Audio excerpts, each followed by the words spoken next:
Nice, thank you. I didn't mean that to say, you know, thank you for being respectful. We really appreciate that. Um, So we're back from closed session, so I'd like to do the pledge first before I report out. So I need one of the students that's back there to kind of tell us what to do and lead us in the pledge, if you don't mind.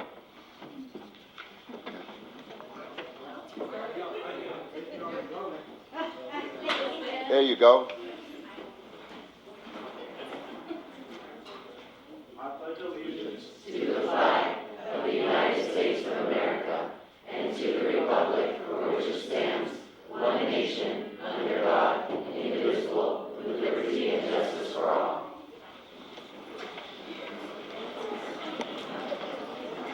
Okay, so even though it's Thursday night football and the Raiders hopefully are winning, we still have a board meeting. So, um, so I'd like to report out on closed session. Um, Under public employee discipline dismissal, it's confidential naturally, and we're updated by our HR director, Jessica. She also updated us, as well as Ms. Del Cruz, on conference with labor negotiator, employee organizations, NTA and CSCA. With 4.3, it was listed correctly. It is anticipated litigation, and we had an update on that. Um, um, Under the superintendent contract, there was no action taken. So that's my report based on what we talked about in the closed session. Jessica, would you like to say something, if you don't mind? Yes, in listening to what Mr. Merritt was suggesting earlier, NUSD agrees to schedule a new date between November and December. I will be reaching out to lead negotiator Brian Plattel to schedule the date for NTA negotiations. Excellent, thank you.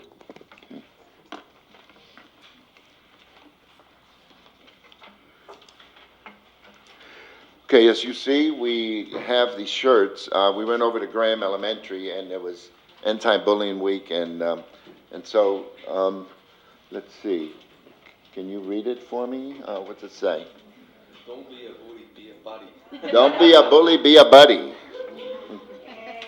Hey, Graham. Okay. I personally was bullied when I first started school because I didn't speak any English. And it's a big thing for me, and it's a big thing for all of us. We don't want any of our kids, employees, parents, everybody should be treated with respect. And in all my years I've been here, we've normally done that. It's very rare that, people are being disrespectful to each other. Thank you, Principal Byrd, for inviting us. Appreciate it. So, okay, with that, we go to student report. Superintendent, did you want to lead us in that, if you don't mind? Sure, let's start with if anyone's present from McGregor campus for a student report tonight. We'll let you guys work your way up. As you're coming up, just tell us your first name and what school you're at McGregor. Come on up, McGregor campus representatives, right here to the podium. Welcome. Yes, sir. Good evening, Superintendent Sanchez, board members, cabinet members. My name is Marilyn. We now have Bridgepoint leadership. There are many members, and we had our first Spirit Week in 5 years. The seniors won. 13 students saw Hamilton in San Francisco last month. Leadership will be hosting the next awards assembly. Please join our feast on the 22nd. Thank you.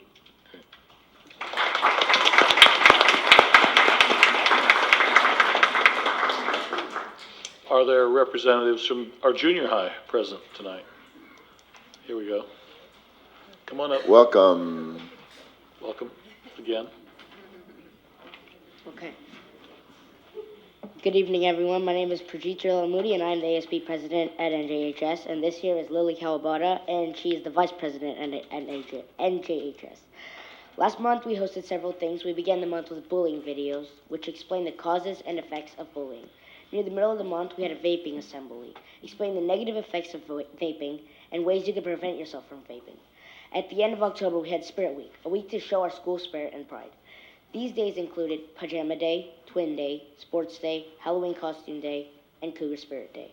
On Halloween, we had games on the quad, including Mummy Rap and Pick Your Poison. On the last Wednesday of the month, STEM students went to the Exploratorium in San Francisco, exploring the many exhibits and having a great time. In the month of November, we plan on having Thankful Grams, which are similar to Candy Grams, but for someone you are thankful for. We are also having a canned food drive with Viola Blythe, helping the homeless and less fortunate. We will soon be starting a new 3-bin program that includes trash, recycling, and compost. We are planning to have a fest on the quad with games and food. One last event we are planning this month is a movie night. Thank you everyone for your time, and we hope you have a great night. Thank you.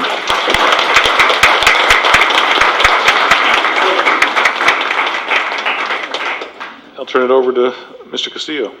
Thank you, Superintendent. So New York Memorial's ASB attended the League of Leaders Conference at Irvington on Wednesday.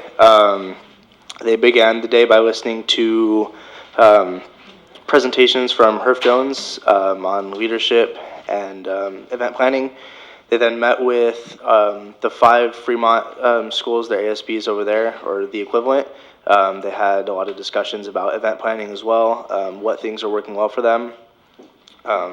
They finished off with a working lunch in their in committees. So everybody, like clubs committees, athletic committee, off-campus or on-campus activities, met from all 6 schools, and they had discussions about what events they're doing, the things that they're doing to raise school spirit. ASB hosted Trunk or Treat on Halloween at the Blacktop from 5 to 7 p.m. There was a huge turnout there. We had about, I would say, around 40 cars out there. And the premise of the event is high school kids have got their trunks open, giving out candy to the kids, and it's a fun and safe way to celebrate Halloween. It was a much bigger turnout than last year. Last year there wasn't much advertising done, but this year we sent flyers home in the kids' weekly folders, so the parents and the students were able to see the event. They were able to be more aware of what was going on, so we had a great turnout. ASB is organizing a canned food drive, so that'll be beginning next week in the 3rd period classes. In sports, varsity girls water polo advanced to the NCS Division II quarterfinals. They beat Bishop O'Dowd 8-2. All right. So, Hey. so their quarterfinal fixture will be the Saturday morning at Carondelet High School in Concord. JV girls water polo finished up a few weeks ago. They went undefeated, 14 wins overall and 6 wins in MVAL. Varsity boys cross country has been going strong. They are 5-1 behind Mission San Jose High School, and they just had their senior night, so last home meet of the season. Club stuff, rocketry team scrubbed its first launch on Saturday, so we'll not be hosting our launch. We are pushing back to the 23rd of November. We hope that all 4 teams will have our rockets built. Currently only one team is prepared to go. One of our 2 robotics teams, the New York Memorial Row Buckets, is going to be competing in its first qualifying tournament at Saratoga High School on Sunday. So this is one of many qualifying tournaments held from November to January, and the purpose is to score high enough that you will qualify for a regional tournament with the hopes of making it to the World Championships. So we're very excited for all of those things. That's all at this time. Thank you. Thank you. Thank you.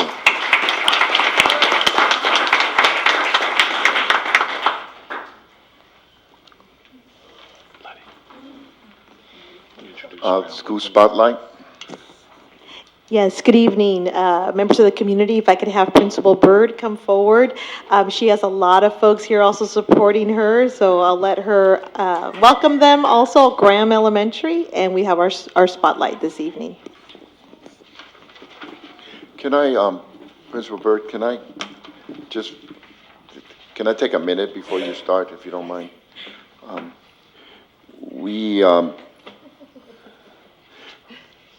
We're going to be coming next to public comment on non-agenda items, and I just wanted to say something right from here. Veterans Day is Monday, and I know that we've always had a history of respecting each other. Like right now, Principal Byrd is going to be doing a presentation, And public comment on non-agenda items is just a time where you can have 3 minutes and to talk about just about anything you want. And I realize that student board member Castillo, he's got the same right as everybody else, and he fills out a form, and then he can come up there. And some people were upset that he came up there a few meetings ago, and he said things. And personally, I wish that he and I could have gotten together and talked about it. I might disagree with what he said, but, you know, being a Vietnam veteran, and that's what we fought for, and that's why we served, to make sure that everybody had the right to free speech, and especially veterans that fought in foreign wars, and some of them gave their lives. So I might disagree with any of you that come up here and talk, but I will fight to the end to make sure that you have the right to say whatever you want, which is what we do here. I'm sorry, Principal Byrd. It's on you. Okay, thank you. Good evening, everyone. I'm Akila Bird. I'm the principal of Graham Elementary School, Board President Rodriguez, Board of Education, and Executive Cabinet. We are so excited to have our spotlight this evening. So who are we at Graham? We have 365 diverse students. 185 of our students are bilingual. We are a Title I school with 61% of our students having free or reduced lunch. We are creative makers and creative artists. We are a PBIS school, and we have lots of school pride. We appreciate you wearing our Unity Day shirts this year and supporting our school. In our classrooms, we actually have 2 grades in each, kinder through 4th grade. We have 1 5th grade class, 1 5th, 6th grade combination class, 1 6th grade class, and we have 2 special day classes on our campus. So under Strategic Imperative 1 for Newark Unified School District, we'll provide academic excellence via equity and opportunities for all students. At Graham, we have professional learning communities. We know that we are all learners and it takes a village. Areas that we want to grow is to continue to improve our student attendance rates, improve the reclassification of English language learners, and continue to improve the proficiency levels of our students in English language arts and mathematics alike on the CASP and as measured by the California dashboard. Our campus initiatives for this school year are similar to last year with a few new items. So we are in the first planning year for SEAL implementation, which is a Sobrato early academic language. We continue to implement PBIS school-wide. We are trying to reinforce our data tracking so we can advance to year 2. We will continue the implementation of flex time school-wide, which we are very proud of. We will continue to host our parent engagement and educational workshops, as well as utilize our STEM makerspace. Our goal is to have classroom teachers actually take classes in the makerspace outside of science time. We continue to maintain our strong partnership with the Think Together After School program, who does a lot for our school, as well as the soccer mini pitch that we just received this school year. They helped us get that, so we're appreciative of that. We have our professional learning communities, and we want to expand our progress monitoring of our students. We continue to go green. We are hoping to get our water bottle filling station installed soon, which we fundraised for, and thank you to people in the room because some people in the room actually donated, and we are trying to go green. And to expand our art exploration. So if you look at the back wall from what you all can see, yes, students, thank you. We want to thank our art volunteer docents, Susan and Tammy Villa, because they actually volunteer their time. So you see samples of art from 4th, 5th, and 6th grade, and we are very grateful for them, and we hope to expand art exploration school-wide. PBIS at Graham. We have a PBIS store every other Friday. Our students use positive praise tickets that are given out, are scholar dollars, and you can see the picture right there in the bottom right. Positive praise tickets are for following the 3 school rules: being respectful, being responsible, or being safe. Scholar dollars are actually given out for an academic reward if students receive a 3 or 4 on an assignment, which they don't know what it is prior. And both of these are used as currency for our PBIS store. The 2 buckets that you see are positive praise buckets that I use to do a drawing every week school-wide at our Monday morning minute. And you must be present to win, so we're also trying to increase our attendance rates. And if all 6 students are present, 3 from primary, 3 from upper grade each, I actually have started drawing another winner. So kids like that. Unity Day was October 23rd of this school year, and you can see our whole school is in our Unity Day shirts. Thank you to GPS, who has purchased them school-wide for every student and staff member. We really want to promote a safe school environment for all of our scholars. Thank you to the board members as well as district employees that came out to support us and judge our yearly door decorating contest that we have. So you see a picture there at the upper right, that's one of the winning doors, and it says bullying is never okay, rise up against bullying. You don't see the whole photograph, but those butterflies go all the way across the ceiling to the other side of the hallway. Would you explain the wings? Yes, our art docents, once again, actually created that backdrop with the wings that say to just fly, where we have the picture. We also want to thank the City of Newark Recreation Department because they support us as well, and they gave out the prizes, which were pizza parties for the classes that won the door decorating contest. And they were in the bottom right. This was our first year participating in International Walk and Roll to School Day. Thank you, Board Member Gutierrez, because she came out, as well as the Mayor of Newark. It was his first visit to Graham since I've been principal, and helped to give out stickers and calculate, did you walk to school, roll to school, carpool, or just drive in a car? It was actually the first time ever that we didn't have enough room on our bike rack. There's usually only 3 bikes, I want to say, and there was not enough room left. So it was a really good day, and we hope to participate next year, and we appreciate the support from Alameda County as well. Makerspace News, we are very proud of our Makerspace. Shout out to Rachel Bloom, our science, our SRT. And mobiles from scratch, anyone? Oh, give it up for our SRT.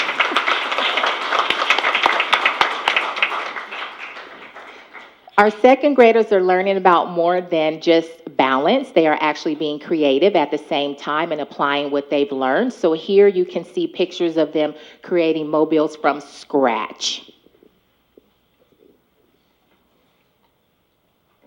English language learners. So this year we will be utilizing the Lucy Calkins Integrated ELD Toolkit. So we already use Readers and Writers Workshop with the units of study, so that's something that's not new. Here I have more information about SEAL because SEAL is new. So what is SEAL? It's a powerful English learner-focused approach to education rooted at the intersection of research and educational equity. The research-based SEAL model is designed to provide high-quality education to all English learners and to prevent the development of long-term English learners. They provide professional development, curriculum support, and technical assistance to the school systems, which then bolsters learning for all children, but especially which is critical for our English learners.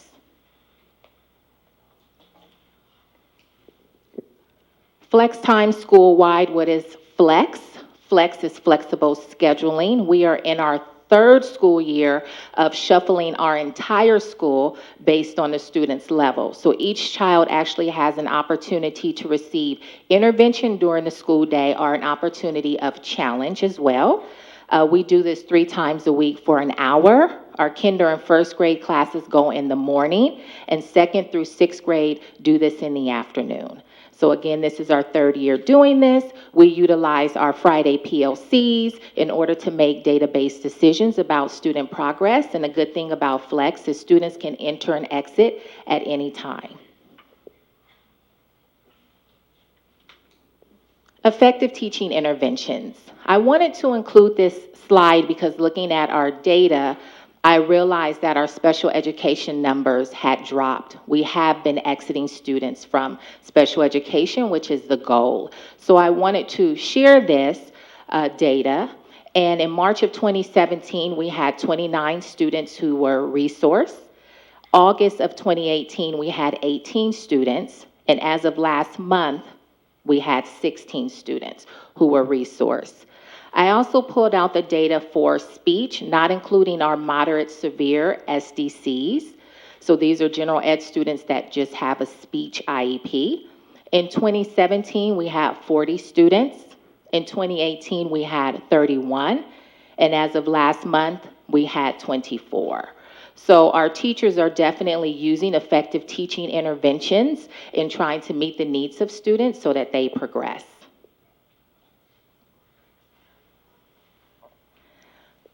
iReady is our district benchmark that we use.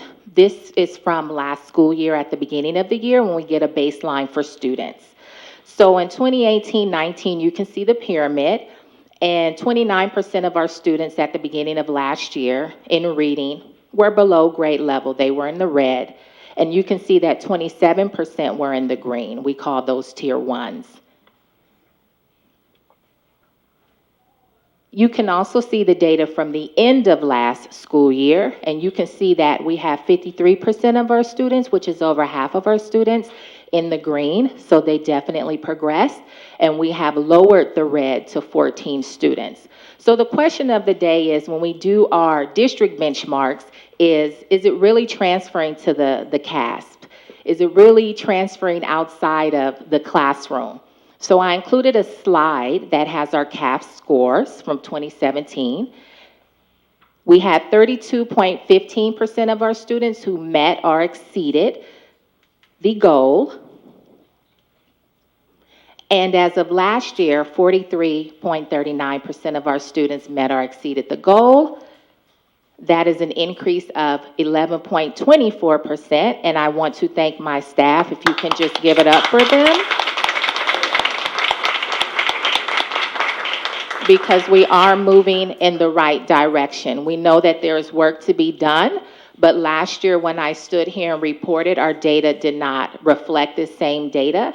So I definitely want to recognize how hard my staff worked and how hard our scholars worked as well. This is the iReady district math benchmark, and the one online, there's an error because reading was also included, so this is updated. But you can see at the beginning of last year when we gave our baseline, we had 19% who were in the red. We had 29% in the green. At the end of the school year, we only had 9% of the students school-wide who were in the red, and 55% of the students were in the green. So again, this is our district data. Thank you for clapping for us. So we know, again, we have to look at our CAF scores to see if the information is transferred over, if our students are applying with their learning in class. In 2017, 2018, a little over 25% of our students met or exceeded the standard in mathematics. And as of last school year, 37.26 students met or exceeded the standard. So please give my staff a round of applause. Thank you for supporting us. That is an increase of 12.15% in mathematics. I would like to add that Graham is the only school in Newark Unified that had double digits percentage increase on CASP in both English language arts and mathematics. All right. And parent participation matters. Our parents do so much for us and fund so much and give so much of their time each and every day at our school, including the one that happens to be seated here as well. We appreciate all of our parents. So please give it up for GPS, grandparents, and staff as well.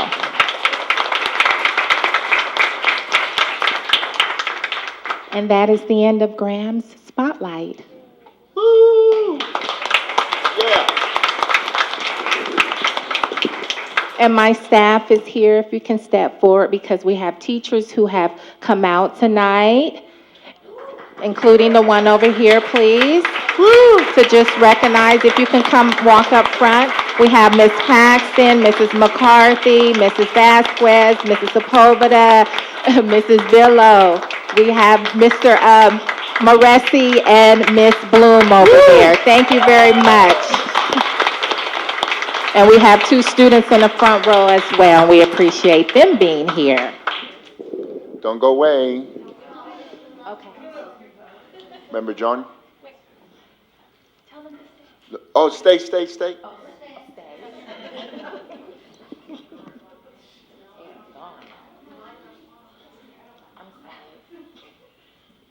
Well, congratulations on a great academic year. And I want to add something that you didn't say, which I think is even more impressive. That is the improvement among our core, traditionally struggling student group. For example, Hispanic student at Graham went from 26% English to 41% English meeting standard. On math, Hispanic student went from 20% to 32%, both increased by double digit. Our low-income student group at Grand Elementary went from 25% in English to 38% English meeting standard. On math, 20% to 34%. Both traditionally struggling groups are improving double digit for both math and English. A job well done. Thank you so much.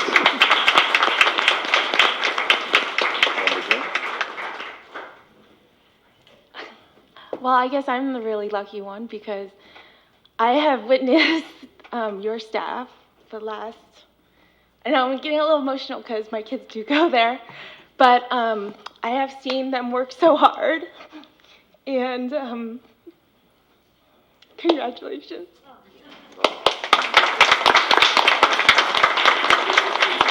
One last comment. I know that behind the scenes, Miss Bird doesn't get enough credit, and I just wanted to say that she does work extremely hard for her staff and for the students and the family there at Graham. Thank you.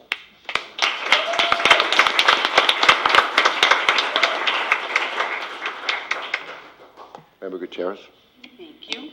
Congratulations, and congratulations to your team as well.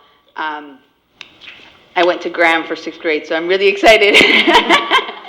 I have anything that has to do with Graham.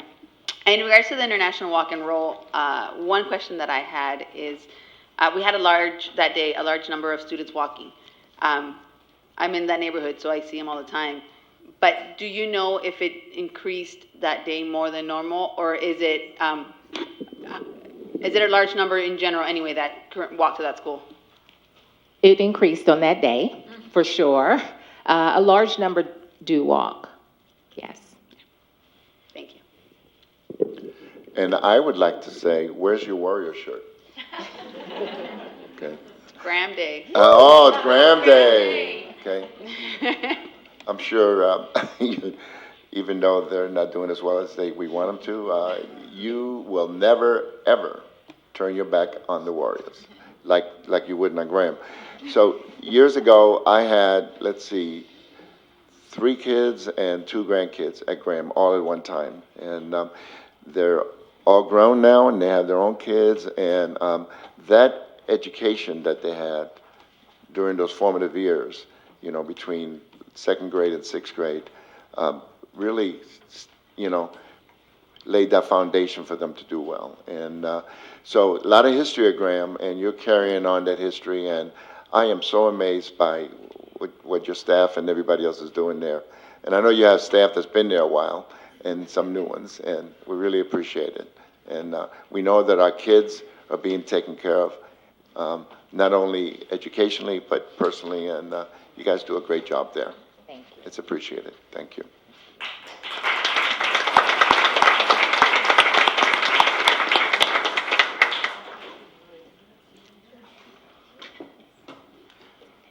Superintendent? Just thank you, Ms. Bird, and thank you to all the teachers and staff at Graham.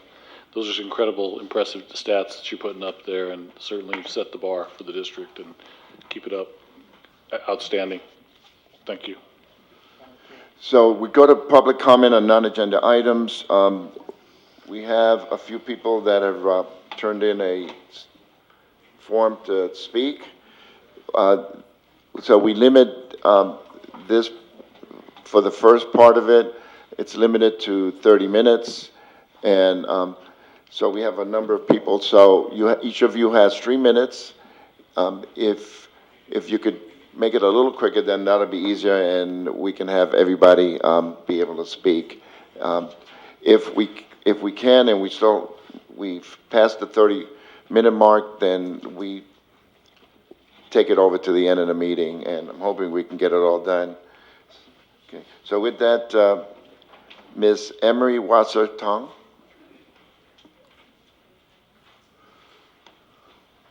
Welcome.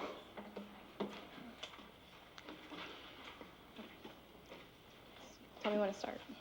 Okay. Hello, my name is Emery Wasser-Tung. This is my 14th year working in the district, all of which has been at Newark Memorial. During my 14-year tenure, I've had to call 11 different people my principal. And in the last school year, there were 4 different principals on record. This year, we are still continuing to have unstable administration at the high school. Our district is in a financial crisis. We are experiencing declining enrollment, yet we can somehow budget a way to pay for the salaries of those put on administrative leave, hiring subs for them, and also hiring various experts and consultants to support the jobs of the district leaders, all while trying to balance the budget on the backs of certificated and classified staff salaries.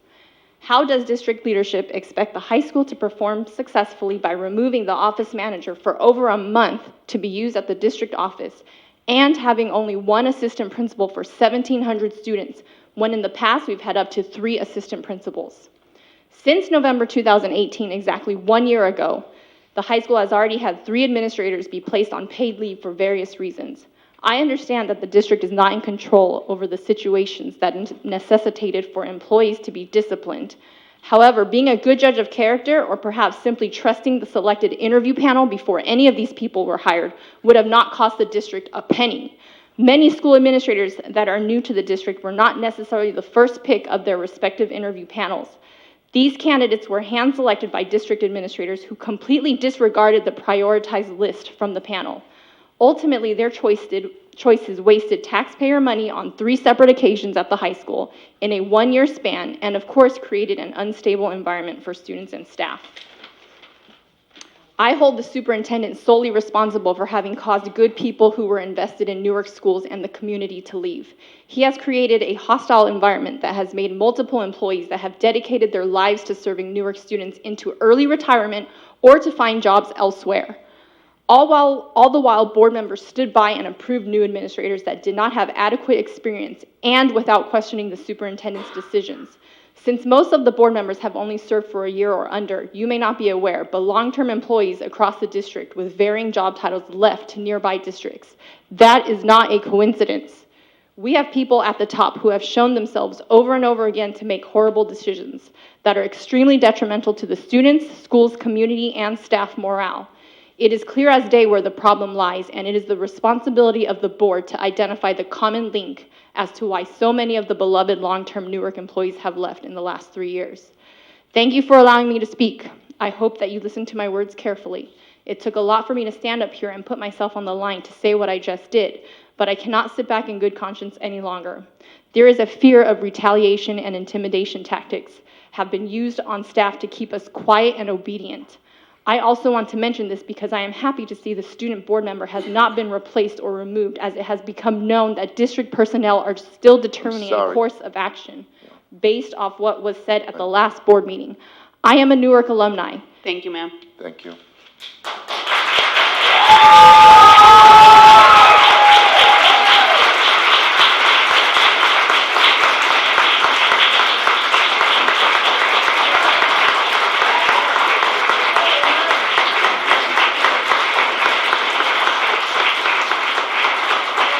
Thank you, everybody. Thank you. Thank you. Thank you, everybody. Okay, we started at 7:55, let's say. Shar, could you keep the time for me? Ms. Sarah Lim? Thank you.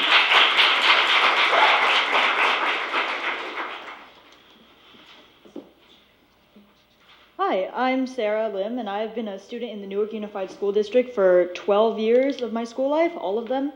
And I think I'm a pretty good student. I think Caesar can attest to that. And scoring high in my standardized testing and maintaining a high GPA, both of which I credit to the quality education from this district. So thank you guys all. But now that I've gotten your attention with something you actually care about, let's talk about something that you haven't seemed to care about much at all. Music, the other side of me. I split my class time between Calculus AP Calculus BC, which is, Caesar can also tell you, is a really hard class, with choir, because it's something that means a lot to me. So I take time out of my instruction to go to choir class, because it means, yeah. I'm a musician and have been for just about as long as I've been a student at this district. When I entered high school, I joined a music program that has traveled nationwide to Seattle, Nashville, and had won competitions against some of the greatest high school musicians in the country, even the world. Our students were taking the name of Newark not only nationwide, but also simply to the heart of our community. We sing for the Newark tree lighting and the mayor's State of the City address. The band plays in the Newark Days Parade. They're the ones who always makes the cover of the newspaper, not any other program at our school. Our band has also performed for an Olympic medalist, and our choir has sung for our House representative, Rokana. Our choirs and bands were invited to sing at Carnegie Hall, the greatest modern music venue in the world. We represent Newark far beyond the bounds of any test scores or grades. Now, my part is done. My question to you is, what do you remember from what I just said? It's not a rhetorical question. I see. So here we demonstrate how little the board pays attention to the public when we try to speak. Remember one thing as my friends come up to speak after me. This music program carries influence not only to students, but also to the community and the good name of the Newark Unified School District. Right now, that name is being faded away with our music program, and it's your duty to make sure that Newark stays on the map. Our band was selected to represent California in the National Memorial Day Parade in Washington, D.C., a televised event that the entire country can see. We were also chosen to perform at the Veterans Day Parade in San Francisco, which you like to mention about. But that didn't happen because our current music teacher, Anna Kadaba, has lacked the ability to lead or teach the band. If you want Newark Memorial High School to maintain any relevancy in this world, I ask you to support your students as they try to rebuild our music program by dismissing Anna Kadaba. Thank you.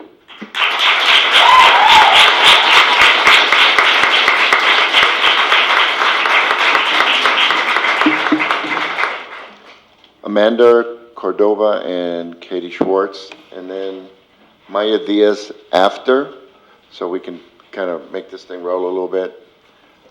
The board does not respond to comments. We're just listening, okay? Okay, go ahead. I'm back. Hi, I'm Amanda Cordova, and I'm the president and teacher of the advanced choir at Newark Memorial High School at the moment. I've been fully instructing this class on my own, but with a lot of help from my board in the choir, which is big shout out to them. They're fantastic. I'm here to talk about one out of the many issues, which is our grades. I haven't had the opportunity to fill out the weekly reflection assignments that have been assigned since our last board meeting because I'm packing up my instruction at the end of the period, and I haven't been able to turn those in, also out of pure spite and anger, I'll be honest about that. And I haven't signed the syllabus, which has been an open document the entire year and keeps continuing to change.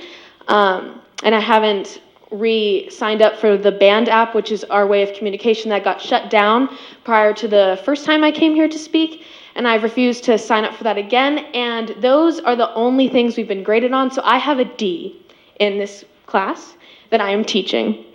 So I'm gonna let that resonate. As a senior, I should be doing and worrying about a bunch of other things, and instead I'm worrying about creating lesson plans for this class period, and I'm worried about my grade, which is now far too low and not appropriate. Thank you. Thank you. And I'm this one's mom. Hi, Mom. Hi.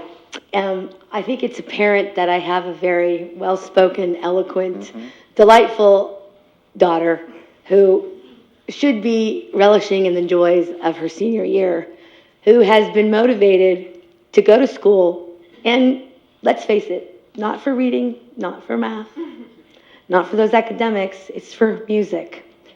It's her passion, her love, and her talent, and it's breaking my heart to see how stressed out and anxiety-provoking environment she's coming from every day, which used to bring her joy. So she's doing a good job teaching the class. She's a paid person at the Silliman Activity Center to teach dance class, and I'm here not only as her mom, but maybe her agent to get her a 1/6 contract with the school district. So I urge you to please listen to these young people's voices. I had the pleasure of having all the kids at my house for the choir camp right before school started, and they are such dedicated, amazing kids who are all having like a nervous breakdown at this point. So please act quickly. Yeah. Thank you.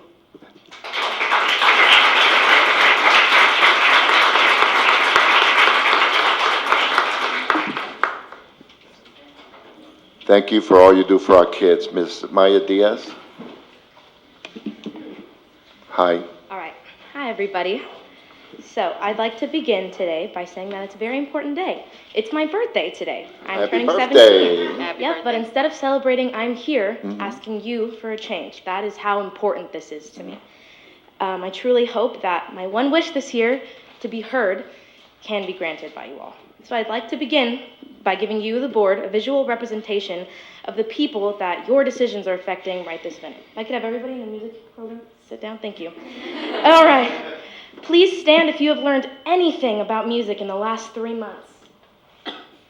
Please stand if you feel safe and valued in your music classroom. Please stand if you are happy with the way things are. Yep. Now please stand up if you have cried in the past week regarding the current state of the music program. Thank you. Please stand if you are concerned with you or your students' education in music class. Please stand if you are unhappy and are seeking change today. It's about everyone, right? We demand action regarding not only our mental health and safety in and out of the classroom, but our quality of education and the future of our success as students and soon-to-be adults. Our entire semester has been wasted. We, the students, have not received an ounce of music education in the last 3 months. We have been cheated, disrespected, written off, and pushed away as if we do not matter. We deserve a music teacher who is qualified to teach and lead. We deserve a guarantee of mental and emotional security for both the students and parents of the music program. In every facet, we deserve an education and an educator we can be proud of. It is the duty of you, the school board, to ensure us these things, and we expect that of you. Due to your very minimal action, we are here again, calling upon you to do the things you promised in your ad campaigns and in your mission statement. We will not back off, we will not refrain from speaking our truths, and the issue of Anna Cadabaw's employment as director of our music program will only grow and grow and grow. The feelings will only intensify, the headlines will only get bigger. We demand the immediate dismissal of Anna Cadabaw and the careful recruitment of a qualified leader, not only on paper, but in the way of decision-making and respect before the end of this semester. I beg the question, how far will you go to protect the employment of a single, insufficient leader against scores of angry students and parents? How much more time and money will go into the preservation of her job when she is failing all of us, including you, who hired her in the first place? I urge you to carefully consider your options, board members, because no matter how far you're willing to go, I promise you we are willing to go farther. Thank you. Thank you.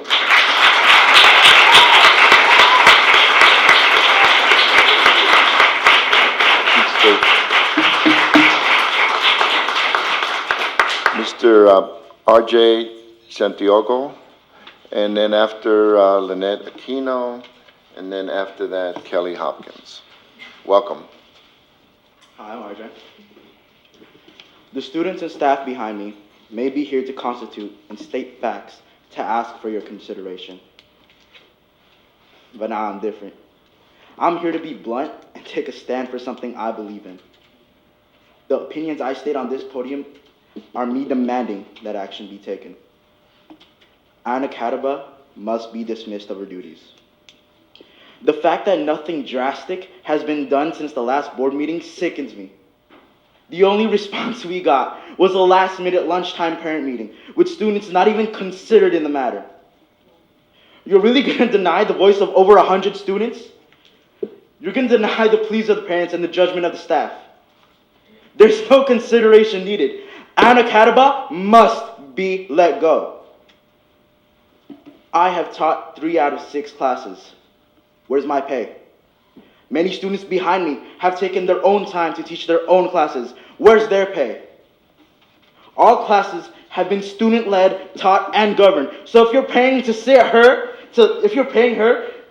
in her office and assign meaningless assignments, pay me.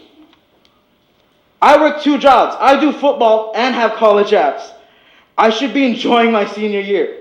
But the fact that I have to go home and make lesson plans, that's absurd. Nah. Actually, what's absurd is that students are planning to actually transfer to different districts to escape this toxic shell of a former glory program. How do I know? Because I'm one of them. You may think I'm just some hot-headed teenager looking to blow off some steam, but this is my passion. I moved all the way to Nevada and worked 2 jobs to get back here. To this district, to this school, to this home. This program. I don't care if this meeting specifically does anything. Because we're passionate out there, alright? I'll do 1,000 lesson plans. I'll break my back 1,000,000 times. I will put up 1,000 picket signs, protest till I die. This is my passion. This is my home. This is my blood, sweat, and tears. This is my program. Anna Kataba needs to be fired.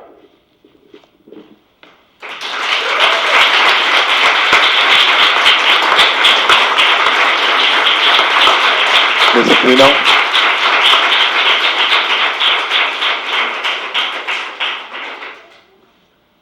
And then Ms. Hopkins after Ms. Aquino. Go ahead. It's hard to follow that. My name is Lynette Aquino, and I have been in this district for 20 years as a parent, but before that, I also was in choir at Newark Memorial High School as a student. 5 of my 6 children have gone through the music program in band or in choir. I teach choir at the elementary school, and I've been doing so for 8 years. It pains me to see what is happening to the music program at our high school. It is something, music is meant to be positive, enriching, and it should bless your lives. Band and choir at Newark Memorial High School used to be a place where students wanted to come, increase their self-esteem, and left better than they were when they entered. Through music, they not only enriched their own lives, but the lives of others. The program has grown immensely over the years, drawing even new kids to experience the joy of music. But if left under the current direction of Ms. Cataba, all that Mr. Hernandez and Mrs. Hong and all the other choir teachers, Mr. Walla, who was mine, all those who have worked so tirelessly to grow this program, it will be destroyed if you let her stay. She is not a good fit for here at Newark Memorial. If you truly, truly care about the music program, and more importantly, the safety and well-being of the students who you have promised to care about and take care of, that is your responsibility, that is your job, and you need to do that. You will do the right thing. I know that you will, and I implore you to do the right thing. Thank you. Thank you. Ms. Hopkins? Ms. Hopkins, Kelly Hopkins. Marie Sheriff? She's coming. Oh, okay. Hi. No, that's okay. Welcome. So it seems that tonight is the night of visual aids, so I brought some too. And I want to let everyone know these are actually, I'm here to speak in regards to your the former, or I guess out on leave, Assistant Vice Principal Fugo.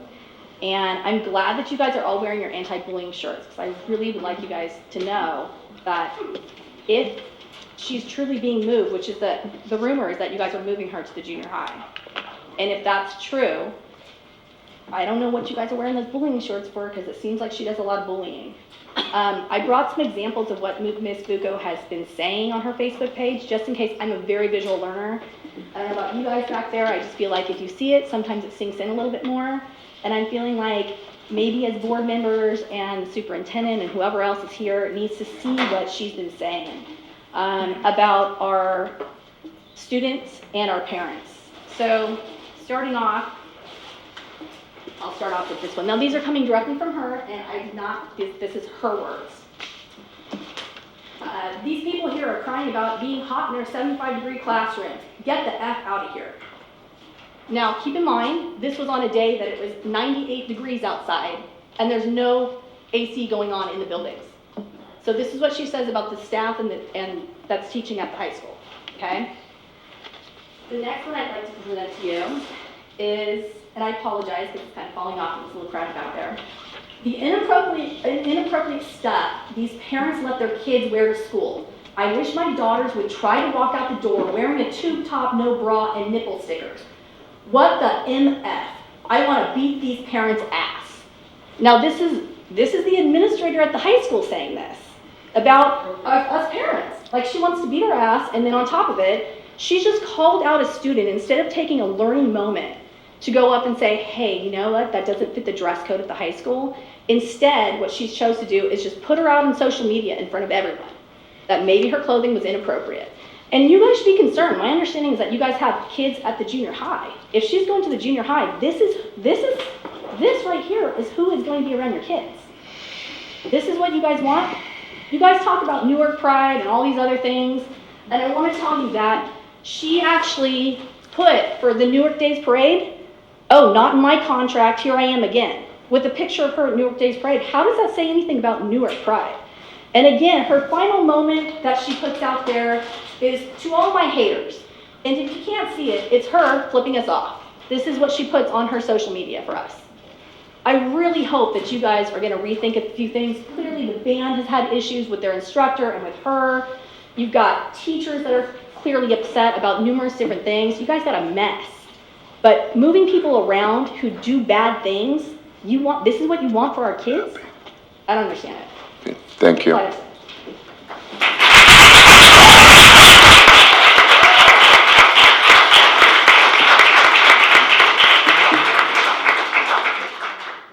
We've got about 10 minutes left, so hopefully we got Marie Shivers, Ms. Duke, and Mr. Castillo. Hi. Hi there. Well, I can't say it any better than some of these folks that are here, the parents and the students, and I'm pretty proud about how some of the students have spoken up. What I do want to say is that I do have 3 children in the school district. One has graduated. The child that I have in this music program is heavily invested in this school program in this district and has been since junior high, has been very proud to be a part of it, puts in extra days, extra hours. I can be more proud of him and how he has handled himself. He has gone from being at a school that is used to winning awards and being proud to win those awards to one that is now embarrassed to show up at programs. And I'm not speaking just of him, I'm speaking of all the students there.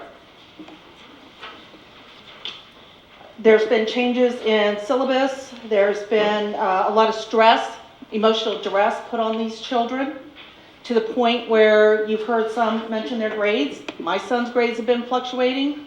Not a good thing. I'm a parent. My child is here. This is his job. This is what he is here for, to better himself, to get an education so he can do better in life. The third thing, students teaching. That's shameful. That's shameful. So I hope something is done about that. What I'd like to say last, I'm going to keep this short. I'm not here to tell you what to do, but I do expect you to fix it. And I do expect it to be communicated out. I hope to be able to read whatever is published from that first meeting and this meeting, and to get some communication from this school and its leadership. Thank you. Thank you.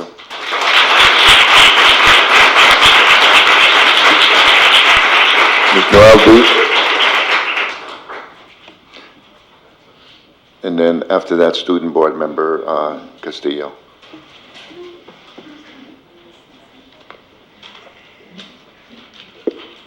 With great respect, as the wife of a veteran and the mom of a student, alumni here from Newark Memorial, who teaches music in Los Angeles.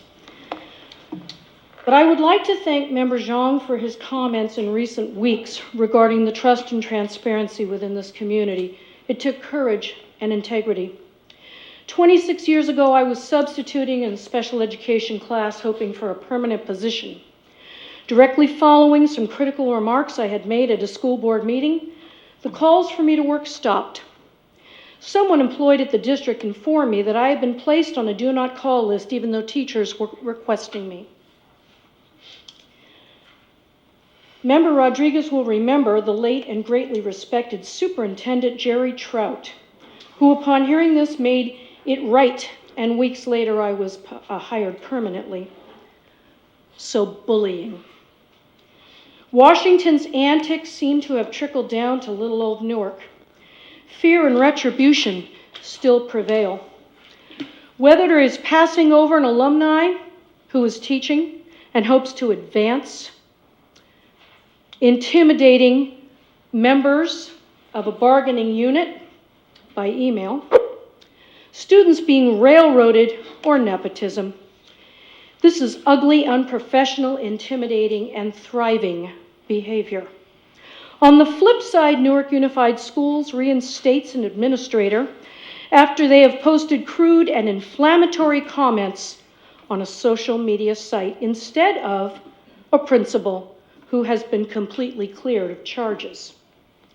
The reason that you typically see in this audience, about 7 people, may include apathy, prior commitments, or just being tired at the end of the day, but also concern over our jobs or fallout for our children or grandchildren who either work in this district or endeavor to learn here. NUSD's activity should include making well-considered strategic decisions instead of doing damage control. This district purports to be tough on bullies in the classroom, but I submit to you tonight that the bullies may very well be in your own backyard. Thank you.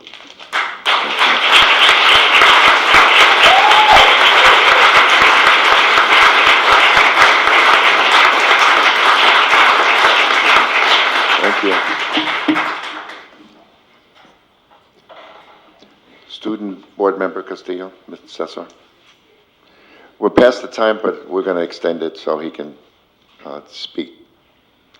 Welcome, Cesar. Thank you, Board President Rodriguez, members of the board, Superintendent, Executive Cabinet. You may notice I don't have a prepared statement this time. I would like to comment on a couple of things. The first one is an apology. My seniors in the room will know what I'm talking about. At the last board meeting, I made a comment about one of the government teachers at Newark Memorial who had made some negative statements about mental health.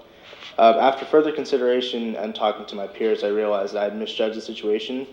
I am someone who has suffered from mental health issues for a long time, and in his comments, I misinterpreted the value of them, the academic point that he was trying to make.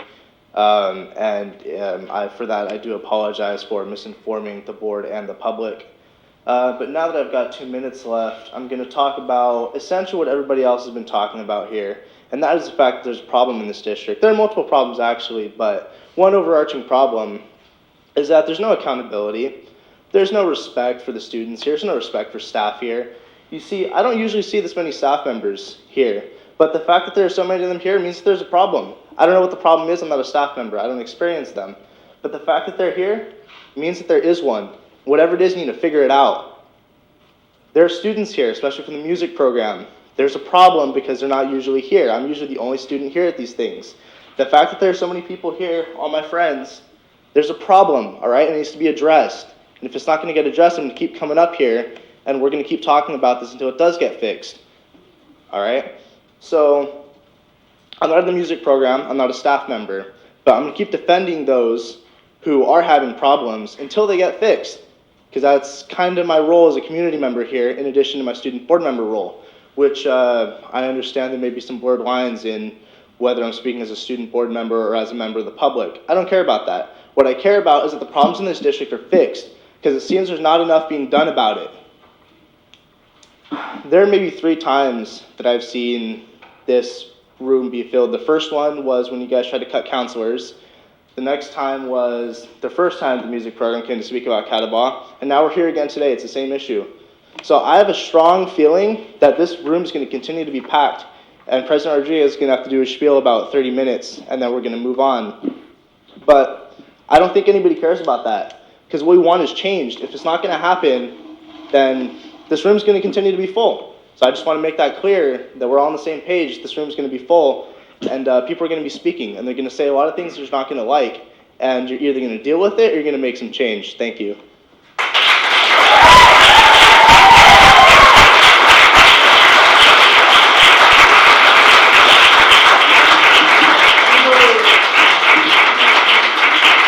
Thank you. That ends the public comment. Superintendent's report. Thank you, President Rodriguez. Ladies and gentlemen, members of the board, I have a few items tonight. The first item is that we do have a tentative agreement on a date for a board training and called New Beginnings, as well as parliamentary procedure that was requested by a board majority. We're looking at the date of December 20th. That seems to be the date that works for most board members. But we need to schedule a time of when it would occur. We've had some requests to start early and end. Tentatively, I would propose, that's the day after a board meeting, I'd propose maybe 9 a.m. to 2 p.m. as a possible window for the trainer to come in. While you're thinking about that time frame, the trainer will be calling each of you individually to make sure that she hears what you would like to get out of the training, besides what I've shared with her on orienting a new board team, as well as understanding parliamentary procedure and how to professionally run meetings. But I just wanted to open that conversation with you about the time frame. She can do anything from 4 to 6 hours up to what the board wants to do. But on the table, I wanted to start at least with 9 a.m. to 2 p.m. option on that Friday, December 20th. December 20th. Just to confirm, one date only? So far, we just want to schedule the first one, and then if you like that, we could schedule others later. So does that seem to work, 9 to 2, or everybody feel okay with that? Any conflicts? Because we're going to call her tomorrow and let her know what she told us. December 20th, 9 It's to 2. the Friday before we go to break, December 20th. December 20th, 9 to 2, 9 a.m., 2 p.m. It's a Friday. It looks like we have the majority of agreement. Char, would you note that? 9 to 2? And Char will send out the invites for you for that as well. Thank you very much for that.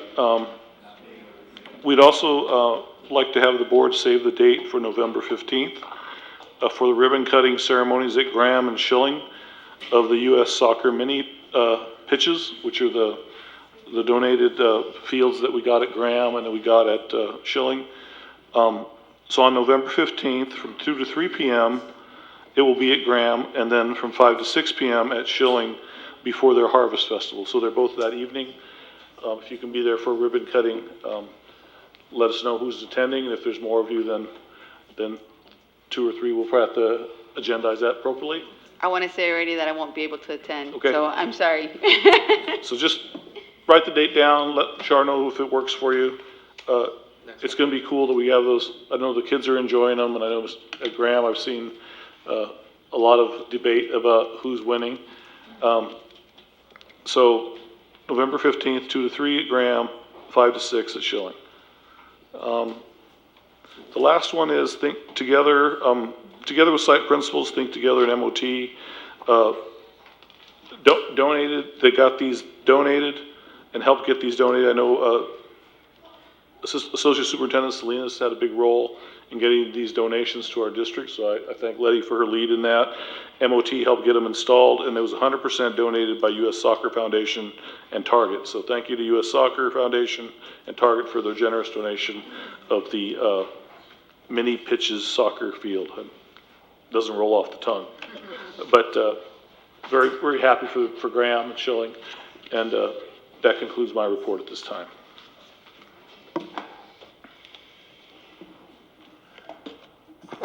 Thank you, Superintendent.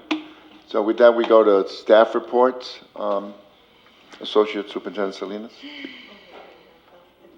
Or Ms. Dela Cruz, thank you.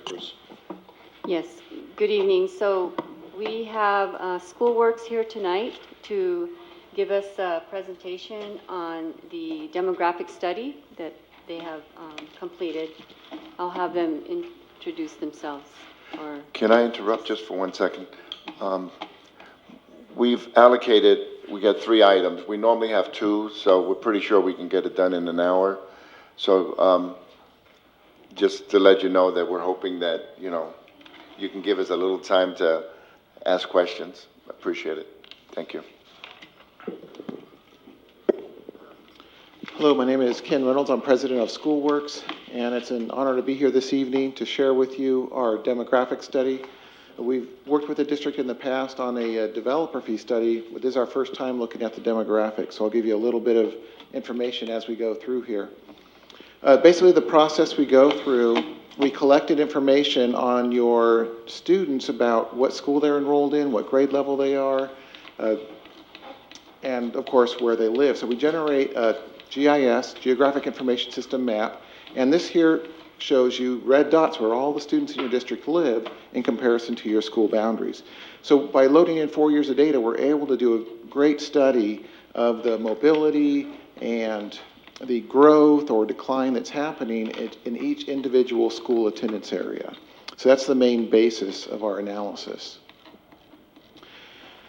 Looking at the historic trends doesn't always tell us all the information we need to know. One of those key factors is birth information, right? Those children that have been born that are 1 year, 2 years old, 3 years old, right? They'll be coming into the school system. So we have this chart where we look at the historic data of the number of births compared to the number of students enrolled 5 years later, so we can understand what that capture rate is and what those trends are.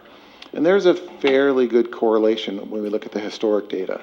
Off on the right-hand side of this chart in yellow, it shows our projected number of incoming kindergarten students just due to the birth data. It doesn't account those that will be enrolled that perhaps will be buying the new homes from the residential development that's planned. But we do see the blue line on the right side of the chart shows that the numbers of births is actually increasing within your area. And when we look at the overall state trends, those numbers are declining. So we are seeing a different trend here than we are seeing statewide. So this is the results. I like showing you this so you can see the overall district perspective before we show you the individual schools. As you can see, this chart color codes the historic enrollment. This is from the first week of October each school year. In orange, we have the elementary grades. In green, the junior high grades. And in blue, the high school grades. So we can see over the last 10 years, there's been a decline. When we look at the next 6 years, we show 2 more years of a slight decline, and then those numbers starting to rebound. Again, partly due to the births increasing, partly due to development impacts and all the data that we looked at. We do provide in our report all the numbers by school. This shows it by school over the next 6 years. And so we're able to see, again, real quick at the bottom line there, it shows our annual change. So that's what our projected enrollment difference is from year to year. And so if we look for next year, we're anticipating a total of 5,600 students, which is a decline of 58 from this school year. The following year is a decline of 26, and then the years after that are showing growth of 43, 83, 34, and 55. So not significant numbers, but they are, again, 2 more years of slight drops and then several years of some slight increases. This next chart shows, again, some more historic information. What we can see here is the enrollment by grade level for this school year shown on the green bars in comparison to back when those students started kindergarten, how many kids were in that class. So obviously it's not the exact same students because of mobility, but it just shows us how things change over time. And what this is showing us is the current number of students enrolled at each grade level is currently less when that grade started kindergarten several years ago. And so again, that's indicating that there's been a decline in overall enrollment. So again, that's all part of the data that we analyze and factor into our trend analysis. And finally, what we show next for each individual school, and there's even more details in our reports. When you look at these charts, we're trying to illustrate 3 items. The red line here shows us our historic enrollment for 4 years and our projected enrollment for 6 years. We also show a blue line on these charts. That represents how many students live in the neighborhood for that school attendance area. And then the black line shows us our estimated classroom capacity. And again, that's just looking at the classroom counts. We reviewed how those rooms are being utilized. And I know that when there's extra space at a campus, rooms get used for all sorts of different purposes. So we've tried to factor in those programs that are necessary for your educational programs. But sometimes space just gets filled because it's available. And so we're showing you what your real potential capacity is should more students show up, so we can see if we have room for those areas that are anticipating growth. So we do have a chart like this for each school. Again, we're seeing some growth. I think this is Birch Grove Primary. Sorry, my vision's a little challenging right now. I need to turn the page here so I can see it up close. Yeah, so that was Birch Grove Primary. We also see some growth anticipated at Birch Grove Intermediate, and it's just within their capacity, so they are projected to be a bit impacted on that campus. Several of the other schools are showing relatively stable enrollment projections. That was because there was some development planned in the Birch Grove area. But here at Graham, it's very stable enrollment. We do see a slight increase at Kennedy and just reaching their capacity. So again, another impacted campus.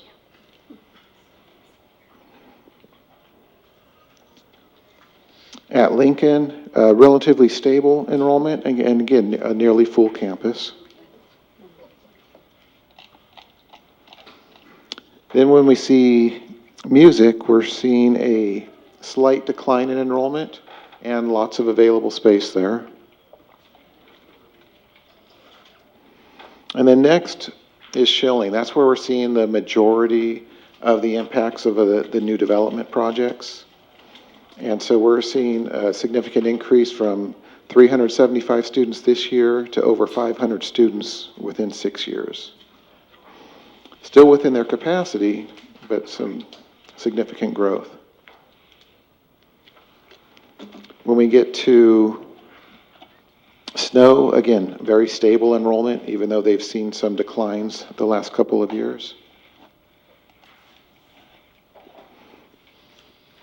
Now we're on to the junior high, and we're actually seeing a decline the next 2 years, and then a couple of years of increase, and then stable. So overall, it's relatively stable. There's just a little dip it's going to run through as a small grade moves through the school. And then at the high school, again, it looks relatively stable, just a slight decline overall. Again, with 4 grade levels at a campus, some of those smaller or larger classes balance out with each other versus the more stark differences we would see at a campus that's only serving 2 grades. And then finally, we also show you projections for the other district programs. These projections obviously do not have a blue line because it's not analyzing a boundary. What we're looking at is the percentage of the population that is attending these programs. And again, that's a program basis. Though you could be trying to increase or decrease enrollment in a particular program. This does not take that into account. It only takes into account the current attendance ratios.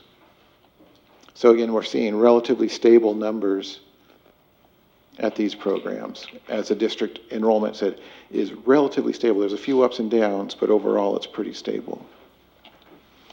And finally, we have a slide that shows the new development information. These are the assumptions we have to build into our projections. So we look at the information, we contact the developers and the planning departments, work with the district staff on trying to get our understanding from all different perspectives of what is the most likely impact as the marketing of these projects continues and their approval processes continue. And so, again, we don't control development. We just have to be reactive and prepared for it. So we do our best job to try to do our best accurate projections so that you understand what is the most likely scenario. Obviously, it's driven by the economy and several other factors. So overall, we were aware of a total of over 3,200 planned housing units within your school district, of which we anticipate about 1,451 would be built in the next 6 years. So again, we're not taking everything on the books and just cramming it in just for a study like perhaps we might do in a developer fee study. These are trying to accurately project what we think is going to be reality for your enrollments. We do have that broken down on the next slide on which schools are impacting, and of course that's why we saw a lot of the enrollment growth at Schilling. Can I ask, sorry, just for clarification on your prior slide? Yes. Because I think I might have confused some of the numbers. So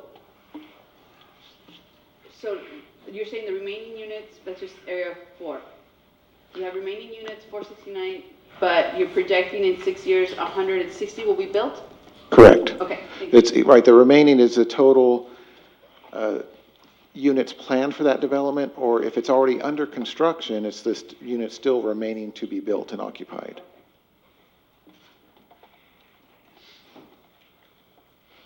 And then finally, the last page here, we like to take the information and summarize it. Right? It's nice to know whether you're growing or declining for budget and staffing and issues like that.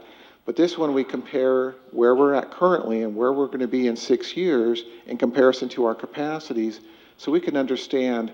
What we do on this page is we highlight in red any schools that are projected to be over capacity, because those are issues that have to be addressed, either by building new classrooms or perhaps a boundary change. We highlight in yellow if we're slightly underutilized, and we highlight in blue if we're even more underutilized. So again, it just provides an overall snapshot of where we're at today, where we're at in 6 years, and so that we can be prepared and have the information you need for decision-making purposes. And I think that's our last one. If you have any questions, I'd love to answer any questions. Member John. Thank you for your presentation. I do have 2 questions. Number one, I'm a bit puzzled by the gap between BGP and BGI projections. So on your chart, you showed the BGI, which is our K3 to 6, will have slight increase in enrollment in the coming years, and BGP has a little bit dipping, even though they're in the same attendance area. So can you explain what caused the divergence in the next 2 or 3 years for BGP and BGI? Yes. Obviously, we're looking at the grade levels, and the incoming kindergarten is the biggest factor. And of course, there is also development impacts in this area. So at the primary site, let's see, I think I have to go back one more. So at the primary, where we're serving grades K2, so we're anticipating a slight drop before there's an increase. And we're also showing that they have grown slightly between this current year and where they were at 3 years ago. Most of the increase in those last 3 years is development related. Yeah, so what could new development possibly cause BGI to increase, but BGP to dip a little bit in the next 2 years? So I guess that's right. Yeah. So now I'm forwarding to the intermediate, and we'll show you the correlation. So here at the intermediate, we're serving grades 3 through 6. Yeah. And so we're seeing an increase the next couple of years. That increase we're seeing is partly due to the growth that's previously happened that already is at the primary is moving into the intermediate. In addition, when we look at the out years, that's where we would expect to see a corresponding drop in enrollment. But that drop that would have happened in years 4, 5, and 6 is being offset by the impact of development. And so that's why we're not seeing it drop, whereas right now we're seeing that drop occurring at the primary this next 2 years. So by the time that drop would have coincided with a drop at the intermediate, it's being offset by the development impacts. Okay, I guess my second question, I think, has more to do with the terminology, because maybe I'm missing your report. I see you talk about yield rate and capture rate, and then obviously your report showing should see a lot more increase in enrollment due to the new development in area 2. So how did you compute your capture rate? Because I think capture rate was something that's kind of really hard to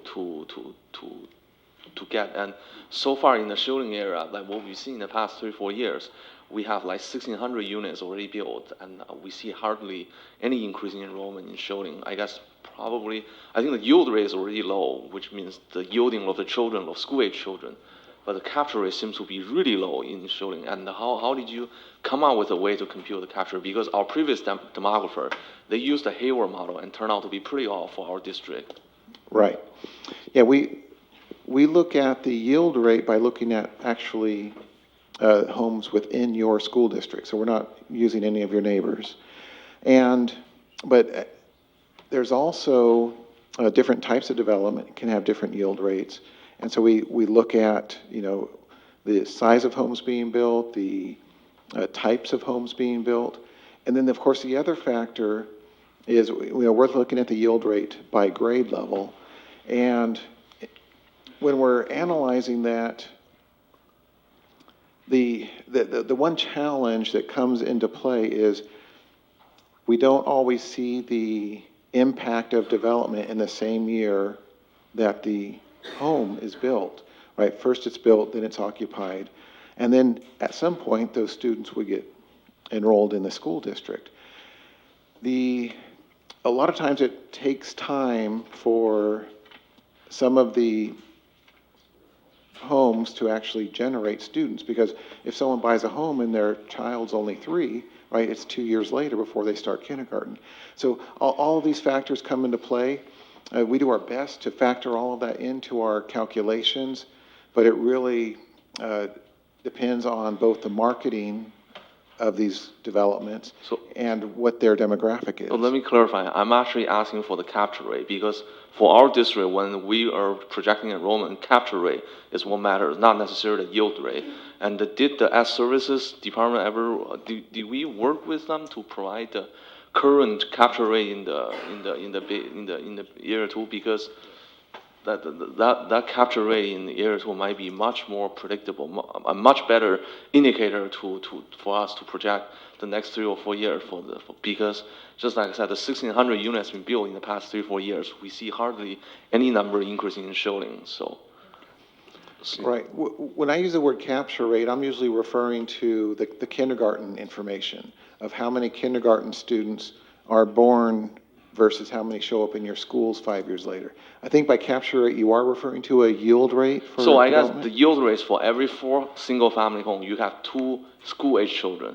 But 2 of them, maybe only 1 of them actually attend our school district. The other one goes to private school. So in that case, your yield rate is twice as high as your capture rate. Your yield rate might be 1/8, because let's say 2 kids per, 1/8. Right. And your capture rate might be 1/16, because that's only half of them go to the school district. When we calculate our yield rate, it's based on just your students. We're not looking at the yield rate of a home in terms of total population. We're looking at the yield rate in terms of how many NUSD students are generated by new development. So we're not calculating total population. We're looking at just NUSD students. Thank you. Member Gutierrez. Thank you. I think you do have this slide on there, which is the one where, again, yes, you do, talking about the units and projection year. So can you explain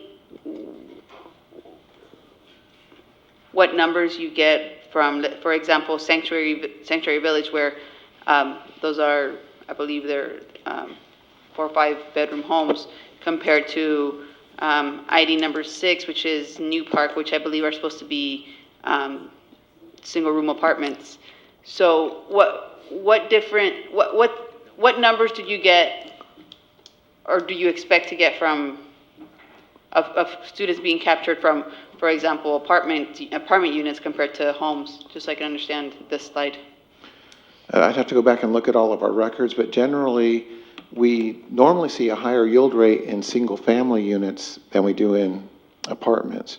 And so it'll vary, and obviously, if we have any affordable housing units, they generate a higher yield rate than market rate units. So again, every type of unit is different, but we have tried our best to factor what those likely yield rates are going to be based on the research that we did.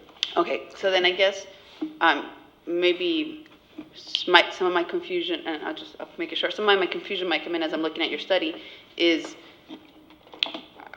I was under the understanding that based on the type of units that we're building, we're also getting an expectancy number of students from there. But I guess what I saw was you guys were focusing more on the students, on the number of children being born, and how many of them we're going to expect to go to Newark. Is that correct? We look at all the factors when we do our projections, so we try to share all the various data with you in our report so you can understand the type of information for your own information. Okay. Oh, just one last quick point. I'm sorry. Okay. So the area for we have 2 other items, and I apologize, Bowen, but we really need to move on. We have 3 items on here, and we really need to get moving. Can you have a seat for a second, and I'll ask Ms. Parks to come up, and I apologize. Because I did have a question for you. Ms. Parks? I wasn't going to be forgotten this time last meeting. No, I'm glad you stood up. I had put in a card and didn't get to speak, so now I'm going to stand if I don't get called on. I just have a couple of things that I'd like to bring forward. Is the fact that Schoolworks is the organization that did, as they said, the developer fee justification study in February of 2018. One thing I would like to bring to your attention, and I did talk to Mr. Reynolds prior to the meeting beginning, because the capacity, we're going to talk capacity, not capture, capacity level in the justification study said that you had capacity for 8,900 students. This document says you only have capacity of 7,400. I wanted to bring that to your attention. Another inconsistency that I found was this document, and I'm not saying who or where, but this document says that the enrollment numbers are 5658, and yet in your October 15 enrollment numbers that you got from your PowerPoint presentation said that you were at 5735. So what is your actual enrollment here? Do you even have a consistency of knowing what you're really dealing with? I really have to say that I do appreciate their maps. I felt that as compared to Davis Demographics, having these maps were very helpful to be able to delineate which houses have and see all those pretty, I mean, I'm more of a visual person, so I felt that that was very helpful.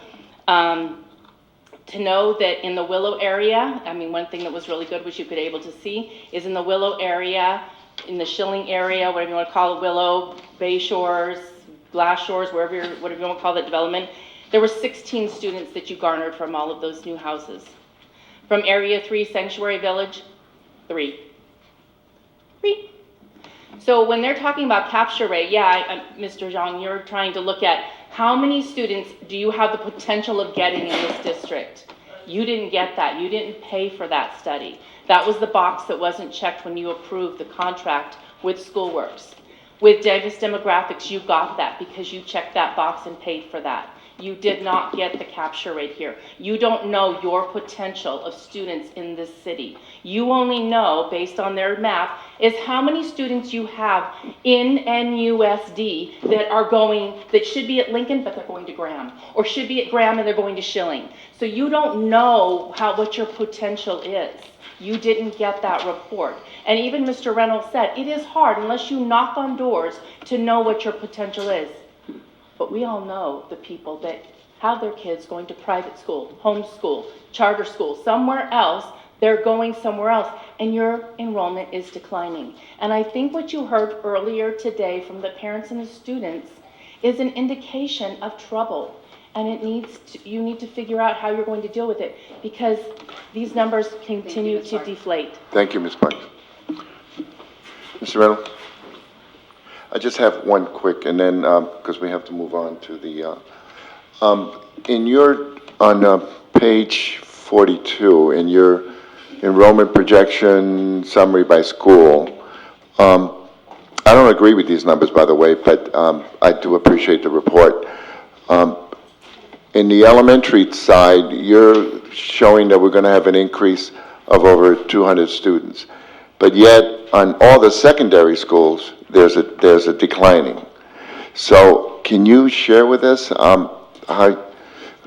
what information did you get that leads you to believe that all our kids are not going to go from sixth grade on to and continue at our schools? I'm just curious, that's all. Yeah, and again, the numbers we're looking at are a point in time in each year. I don't think it's fair to say that, everyone leaves after sixth grade. What we're showing in that 6-year projection, if you're just looking at that snapshot, is there's been an increased enrollment that's impacted the elementary schools, partly due to development, but partly because we're anticipating an increasing number as the births have grown in those years. And those 4-year-olds that are out there and those 1-year-olds that are out there right now, in our 6-year projection, they're still in elementary school. They haven't moved on to impact the junior high or the high school yet. I really hope your numbers are correct, and as far as the elementary side, and we can work to make sure that the kids actually stay in our schools. So thank you for your, and can you make sure, if you don't mind, that we have your phone number in case any one of us wants to get with you and ask you more questions? And maybe you can give it to Ms. Aquino. She probably already has it, but just in case. Okay. Thank you for hanging in there with us and for your report. And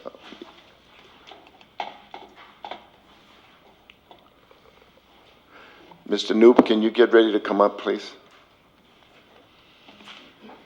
Thank you, Mr. Reynolds. I appreciate it. This is the update on maintenance. Did you want to address us for a quick minute?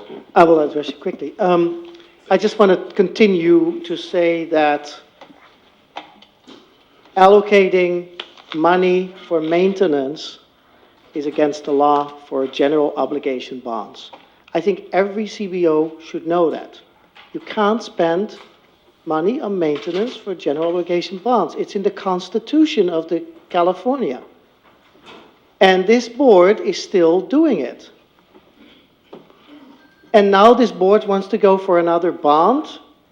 In my opinion, you're breaking the law. If the grand jury watches this video now, they have something to look at. You can't spend money for maintenance on general obligation bonds. Call a lawyer, ask them to confirm it. Thank you. Thank you. Superintendent, update on maintenance, operations, and transportation. I'm going to have Ms. Dela Cruz report on that.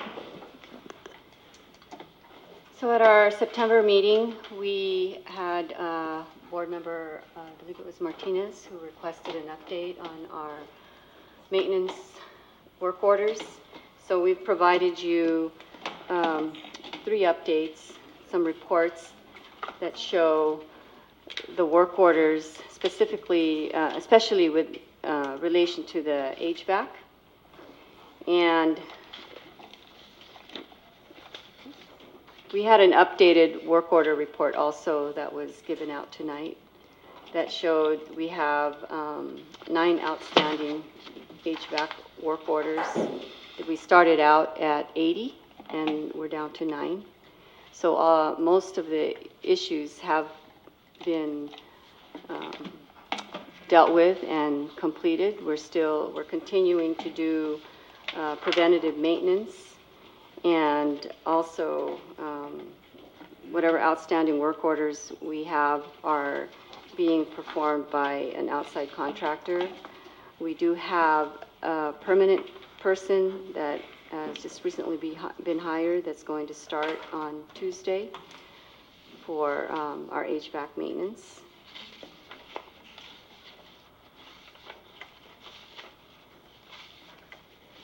And of the 100,000 that was allocated, we've spent about 61,000 so far on the HVAC. Thank you. Member Gutierrez and then Member Martinez. Thank you. Couple of questions. I'm looking at the document that has the list of work orders by trade, July 1st through October 30th. If it's a typo, I really don't mean to point it out as a typo. I apologize, but I did have a question about something here. Property. Okay. Page, this must have changed. Okay. I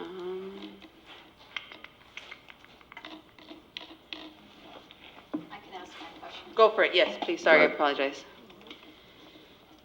Thank you for bringing this information. I was just trying to figure out on the work order updates. So normally, when I'm looking at, I think one is the inventory, the one that I think Member Gutierrez was referencing. But if I look at the work in progress, the document, what does work in progress mean? It just it's concerning to me that there's so many open, and if I look at the aging, and I'm not sure how to reconcile that with then the last update where the vendor is saying, here's what we've completed. I think my concern is if I look at the sheer numbers of work orders being generated, and if this is how we're tracking, where we're just constantly starting without completing, then I can see where 3 months, 6 months later, a junior high HVAC system is still not fixed, right? So I think it just really is concerning to me that, and I know Superintendent Sanchez, you referenced that we need to look at MOT or how the system is run. I absolutely agree, because as I look at this document, it's just very concerning to me. How do I make heads or tails? And I mean, I'm just one individual, but if I look at the way we're managing the system, it's just, I can see where that delay, where those concerns from staff, students, community members are constantly surfacing. So I guess in general, sorry for my long-windedness, but it just doesn't instill a lot of confidence that we have a process under control. So I'm assuming you're referring to the work order report that shows status of work in progress on the very right column. So these are open work orders, which means that if they're not on this list, they've already been completed. So when a work order is received, it's opened, and the status is in progress, and once it's been completed, then it's no longer on this list. Agree, I'm sorry, and as I look at the aging, when it was received, my assumption as I read this document is that, the last item is aged from August the 15th, and it tells me it's still in progress. The way I'm understanding is this is a work order that's been open for, 3 or 4 months, right? Yes. Okay. So sometimes that's due to, could be parts that are on order, or it was fixed and then something else came up and it was reopened again. Okay. So I was looking at the one that just has the list down the side and then numbers. And then it's the first page, second part, it says work orders by status for this school year. We have one new request? That, it just seems odd that we have one new request of a work order, or maybe you can explain what I'm not understanding there. It's as of the date the report was printed, so maybe that particular day. Okay. And then going to work order by property, Newark Memorial is on there twice. So Newark Memorial has 222 and then 224.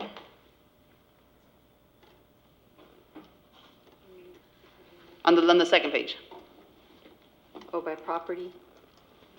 Again, if it's, I don't, and then we have all sites and it says only 2.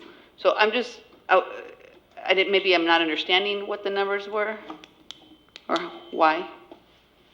The work order by property? Correct. Yeah, these are all the work orders by school. But And I see what you're saying. I'm not Okay. sure why Newark Memorial is listed twice. And then when it says all sites, there's only two work orders. Okay. Okay, so maybe just for later more clarification. And then when it says something is work in progress, does that mean someone's already assigned to that project?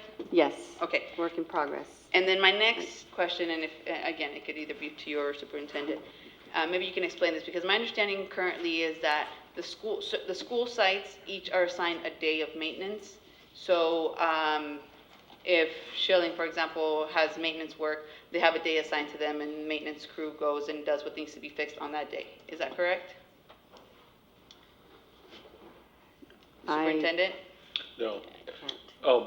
Actually, they don't schedule a full day at each site. They schedule work, they try to sequence the work depending on the nature of whatever work it is. So let's say there's a sprinkler issue at a few schools that are close to each other. So internal staff will probably schedule those schools that are close to each other to do them in a day, where they won't swarm. That could happen in sometimes larger districts where they have enough staff to swarm and to try to resolve all issues at one site. So it doesn't really work that way as far as how they schedule the work. They're trying to schedule work with a handful of people, so that makes it more challenging. I think what really is telling in the reports in front of you here is the third one that we have here, HVAC update, the last one on the right, Western Allied. That's pretty detailed, specific, and it's getting done. But it's costing us a contract, and that's work that's being contracted outside of the district. That does happen quicker. I think that our generally speaking, our MOT department will look at trying to stagger and schedule and group the work that makes sense together, but it's not by site, it's kind of by what's going on that day in the district. Okay. So then, to that end, then I'm thinking maybe we might need some clarification within our district, because there are some folks out there that are under the understanding that certain schools are assigned certain days of maintenance, and currently the scenario is that if school A is assigned on Monday, if the maintenance crew is not going, then they're just being skipped, and that's why a lot of the work is getting pushed back and pushed back. I definitely So maybe look we at need that. to clarify Thank to you. that. Yeah, no, I definitely look at that. Okay, Sorry, I just have one more question. I apologize. okay, let me, just quickly, because of time, normally what we do is we'll have a board member speak, and then we normally can't go back, because we got, but I'll do it in this time. That's okay, Martinez, go ahead. I could also ask it as a request, but I just wanted to know if we track mean time to repair. So, obviously. I don't think we do, but I okay. can check. Okay, I think that if we don't, that would be huge, because again, if I look at the total list, good or bad, I don't know, but if if we, and this is more for benefit of the system, do we understand how long it's taking? And there could be multiple reasons, but at least it helps us begin to prioritize. Thank you. Yep. Thank you. Sorry about that. That's okay. Reverend Nguyen? Good. You haven't said anything yet. Go ahead. Now you put me on the spot. I was wondering, how often do we have maintenance staff go out and walk the sites to make sure that, to check the buildings and see, like, Member Gutierrez mentioned earlier about, the blinds are out of place or needs repair, I think that's really important to have someone walk the schools and make note of like things that needs to be fixed. And then also, the other question I had was on here, on the work in progress, on the work order by status. I know that you guys ran it for the date range of July 1st to October 30th, but that number, I guess what I'm saying is that when you guys present a report to us, it needs to be up to date. And I don't want to see numbers that are already completed, because this number, work in progress number at 250, is for that date range. And I just want to know what hasn't been completed so that we can address it, and what has been completed. It's nice to have the work orders numbers presented by, that were requested by the property, but if you can do it, based on a monthly report, that would be great. This is a quarterly report, I guess, but yeah, if we could have it on a monthly report, that would be great. And I also wanted to ask Ms. Bloom, are your babies okay now? It's chilling? We are not melting. Okay, great. Thank you. Good, thank you. Okay. Next, we go to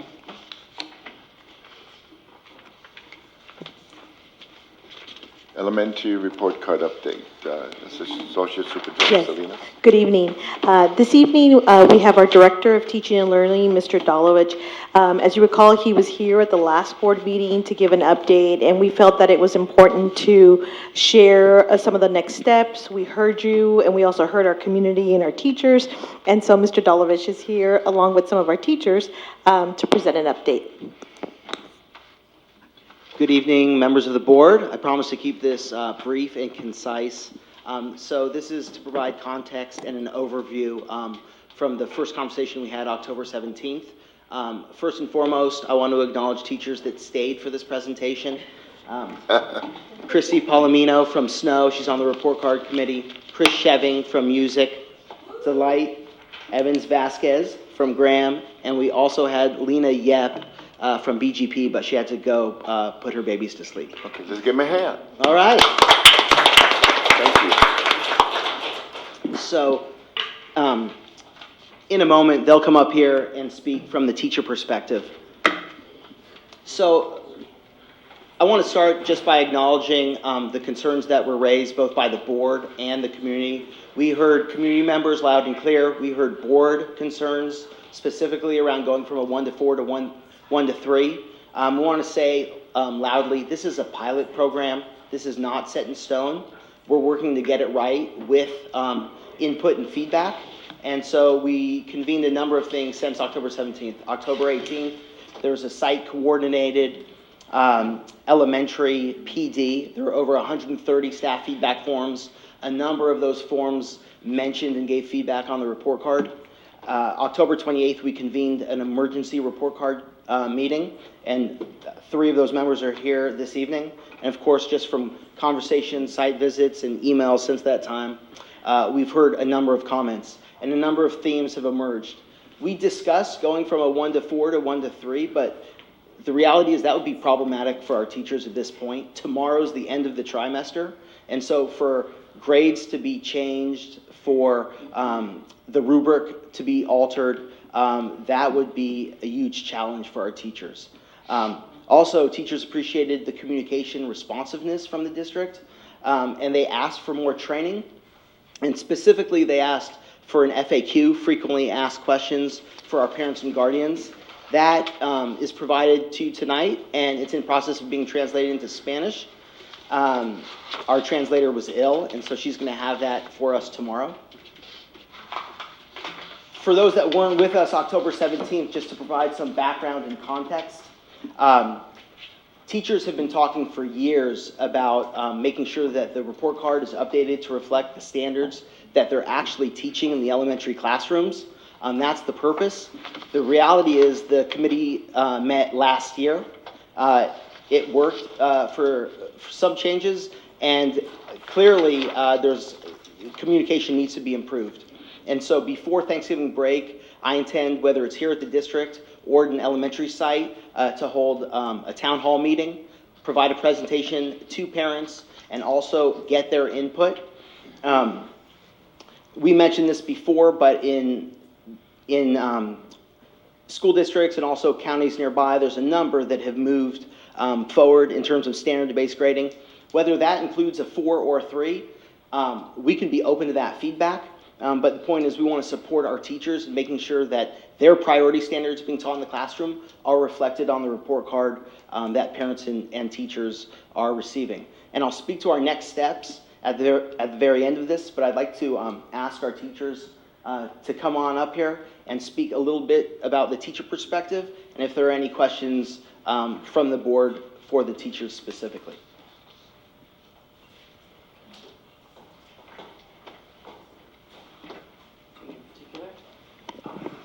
Okay, you're on the spot. So I was on the report card committee last year, and we met. We had representatives from all of the schools. I think most of them were there, and we discussed the Common Core standards and the need for standards-based reporting at this point with the standards. Also, we talked about the essential standards. We looked at the report cards from the surrounding districts and discussed pros and cons. And we also, as we were working on this whole project last year, we were taking all the information we had spoken about at one meeting and shared it with the staff and gathered feedback from them. So at this point, to change any of the specific grading would be impossible. Also, we do need more training for grading on rubrics. We need rubric base for all of these areas that we have on a report card. So we need some more training with that. And we need to also inform the parents about this change, because grading based on the standards, it's a progression. It's not, parents think of grading as letter grades. It's a completely different ballgame. So any questions in particular for me? Did you? So I actually have a question for the F services, not necessarily the teachers. Okay. Go ahead, Ms. Gutierrez. I did have for a teacher perspective. As I'm getting more information on this standards base, I felt as if teachers were in favor of this, because at least you get a general idea of your students as a whole, your classroom as a whole, and their progression. Correct. Is that correct? Yes. Okay. So you're not, at this point, you're not looking at individual students. You're looking at whether I'm teaching this lesson, is the majority of my class understanding? Yes. How, if a parent then wants to know if their student is excelling in that subject, can you distinguish that? It depends on the subject and the standards and the rubrics we have in place. I think just focus on the ones, I think with the attachment that was included, I think it was, there's certain subjects, there's 2 subjects that are standard-based, and there's other subjects that you guys have like a grade. Isn't that correct? There's Which one? It says for grades K to 6, teachers use a 3-2-1 scale for English and math. For grade English and 6, math. teachers use A to D in social studies, science, and you. physical education. So like English and math? Sure. Go ahead. Okay. So, my understanding from the previous work, the A through D, the letter grades, was an ask specifically by 6th grade teachers as well as junior high teachers to better prepare them for the junior high traditional letter grades, A through F. And so 6th grade, A through D, making those transitions, again, as a pilot, not set in stone with those 3 subjects that our student board member just reported, piloting those specifically with respect to the letter grades. But ELA and math, standards-based, so the priority standards that the teachers are teaching in 6th grade, and that could correspond to any grade level, but 6th grade specifically. Right now, it's a 1, 2, and 3. And I'll speak to that element of exceeding or deepen understanding in just a minute. Okay. I want to add to that. In terms of exceeding, like if my second graders right now are supposed to be at level 18 and they're already reading at a DRA level above 18, that would be noted in the comments. Okay. So something like reading, that would definitely be noted in the comments, so the parents have that information. Thank you.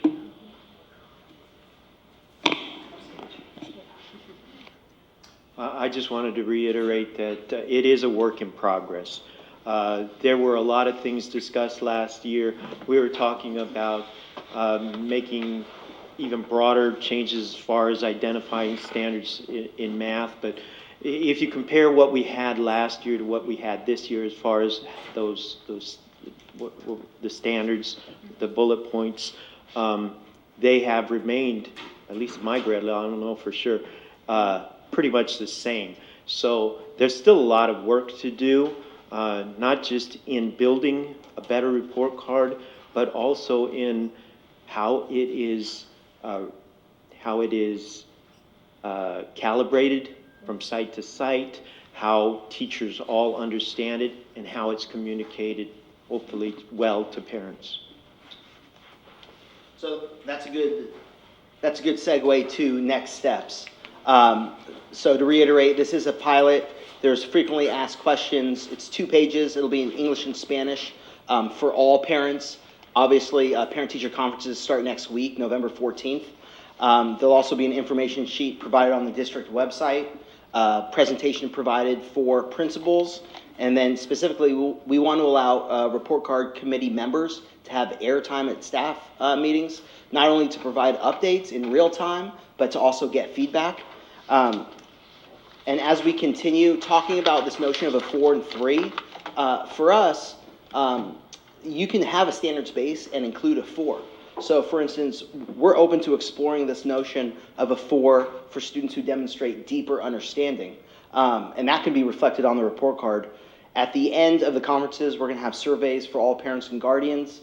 And then when trimester 1 ends, for trimester 2, we're going to have all staff have the opportunity to give us a feedback as well. So we'll have parents and guardians, as well as staff, district-wide, compiled that. And then the idea, we had a plan of action presented to you. Like I said, I'm going to have a town hall type meeting. We have our next report card committee meeting on December 2nd.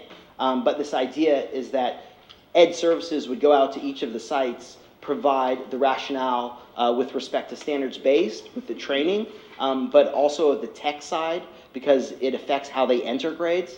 And then ultimately, since this is a pilot, we would take an updated version to you. And the idea being for next year, for 2020, 2021, that we would look to have board approval in the spring, May of 2020, so that when we come together in August, that there's clarity, there's some calibration, and all the work that needs to be done has happened up to that point. Thank you. Did you want to go, Bowen? Can I ask a question for Ed Services? Mm-hmm. So I actually did look at the old video from March. So on March 21st, school board meeting, item 14.4, the school board voted unanimously 6-0 to adopt a standard-based grading from 1 to 5. So I'm wondering what happened to that vote, because it looks like we voted for 1 to 5 and suddenly we're told right now we're going to 1 to 3. Yes, so to give some clarity around that. So at that time, we were bringing forward, updating certain sections of the report card. There, if you recall, there was a lot of question for our new members. There were questions around grading as it related to absences, particularly at the secondary level. And so it was a very outdated section of Ed Code that needed kind of an emergency update. And so at that time we did that, knowing that we were still working through the pilot. I think we definitely need to have done a better job for the elementary side of it, but the purpose of that first update, that language wasn't changed because we only changed the area around the absences where students at the secondary level were being penalized for absences and tardies. So that's the context I can give or background for that. In terms of this pilot, we had at some of the study sessions mentioned that we were working on a pilot, but we did not do a clear enough job last year about talking about how this was a work in progress. Teachers were meeting for almost the majority of last year working on this, and we were looking to anticipate it as a phase-in, a phase 1 and a phase 2.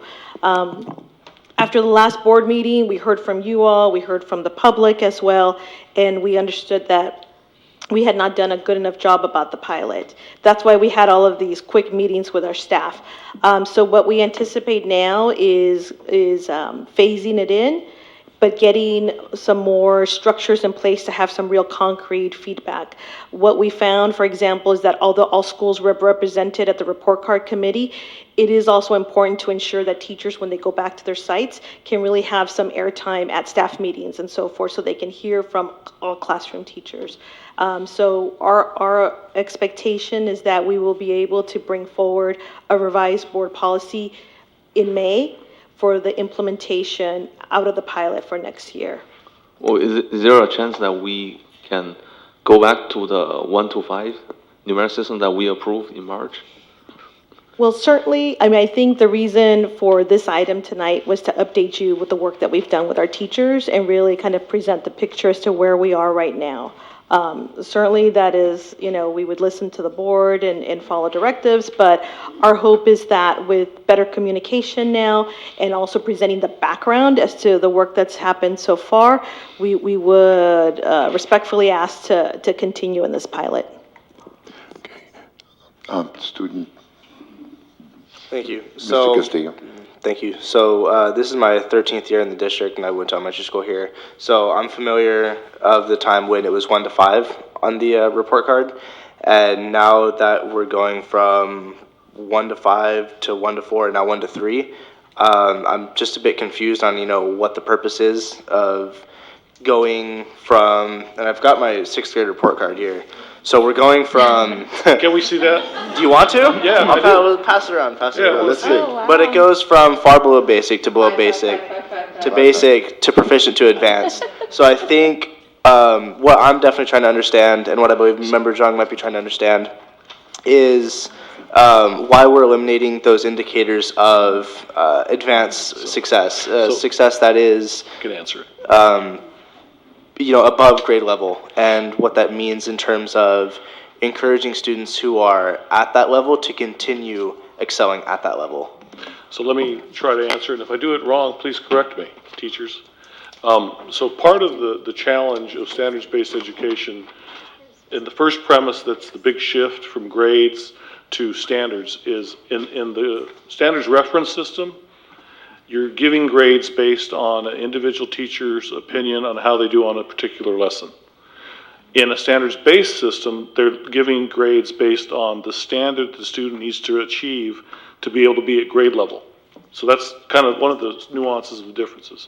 Now, you heard the teachers talk about rubrics.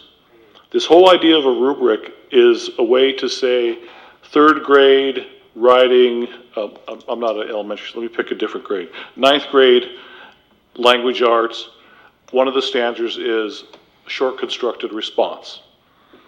So for a teacher in classroom A that's teaching 9th grade language arts, short constructed response standard, and a teacher in another 9th grade teaching the same standard, the whole idea of having a rubric helps the teachers to calibrate what it means to achieve 1, 2, 3, 4, 5, 6, 7, 8, 9, 10, however many you want to have, but having fewer gives less variables to be able to approximate the calibration of where they are relative to the goal, which is reaching the standard at grade level. I don't know how I did, but how am I doing with that? But, do you have any follow-up? so the answer is it adds that other level of complexity. Right. And then the progression of when most states and districts and schools are rolling out standards-based education,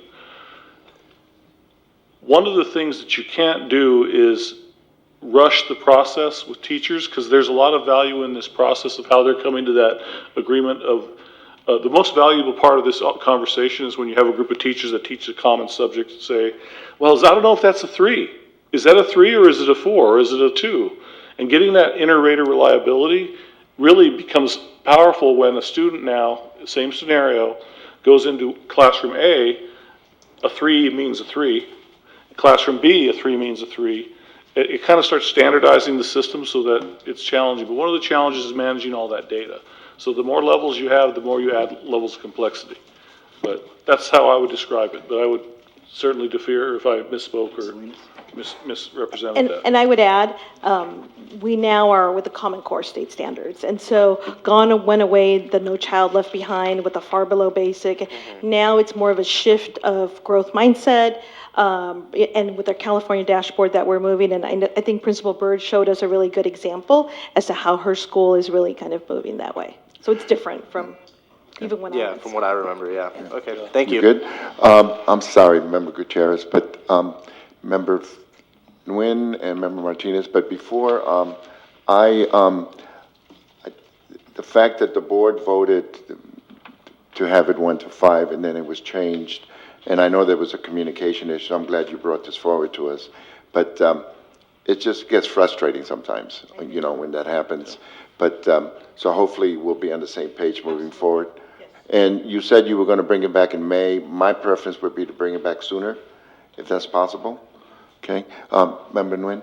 I just want to add to what President Rodriguez was saying is that we see this one particular issue, but across the board, and I think we want to really support staff, the teachers who are working hard on these issues to improve for our students. But if we can't connect and communicate transparently between staff and you guys, executive admin staff, then we can't be supportive of what they're doing and their work.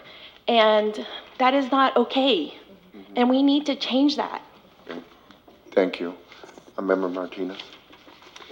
I will just echo, and I said this the same before. I am not the expert. I definitely trust our educational staff to make the best recommendation. It's unfortunate that all this noise was caused because of the poor communication. But I totally support the fact that here we are. We're in the middle of it. We didn't kick off as well as we would like to, but I do look forward to the recommendations from the committee. Thank you. And I do recognize that, and I appreciate your support of that. And I think what I'll do is I'll speak with the superintendent. I think what I would like to do for Ed Services is kind of continue with the Friday updates that we used to do, particularly for educational services, because there is so much going on. So you have that pledge from me that we are going to start to send those and be more public and transparent. Member Chair. 2 questions quickly. As I'm reading the attachments, it said that a standards-based focuses less on homework. What's our current homework policy? So we can certainly bring that back. It is fairly, just as background also for our new board members, I will say that Educational Services has taken on, we need to update a lot of policies, and so that's going to be coming next. But again, it just can't be me and Mr. Dolovich in my office talking about it. It will be something that we can certainly bring to Curriculum Council and speak with our teachers. But right now, it is an outdated policy and it's on our website, and we can certainly bring it up. I guess not specific. What I was trying to ask in the future, we still send homework home. Oh, yes. And it still gets graded. Oh, yes. Okay, yes. Because there are schools that are moving to just a no homework policy. There are some school districts doing that. We have not adopted that policy, but that I think is a great, that's what happens when you start to update policies and update work like a standards-based report card. It's going to open up other things that are connected. So that certainly will be a topic for, I think, Curriculum Council to look at. And then the next thing that I was looking at, which I did have in my report cards and I saw it in Caesar's, is this any different, 1, 2, 3, to an excellent needs improvement, satisfactory needs improvement? How would that differ? So satisfactory needs improvement in terms of effort, in terms of identifying. I'm looking at the report card. Can I see your effort? There's effort, and then there's the grade. Effort. It was effort, skills, and it's as well in reading, writing, mathematics. So excellent, satisfactory needs improvement. It is under what? It says effort, and then it has each subject. They'll be under the effort part. And then study skills and social skills. Under effort. Correct. That is not Can I see that? Oh, I don't know, we have to ask Cesar. Go ahead. It needs permission. But shout out to Mr. Poon on that report card. Right. It's different. Do you want to speak to that?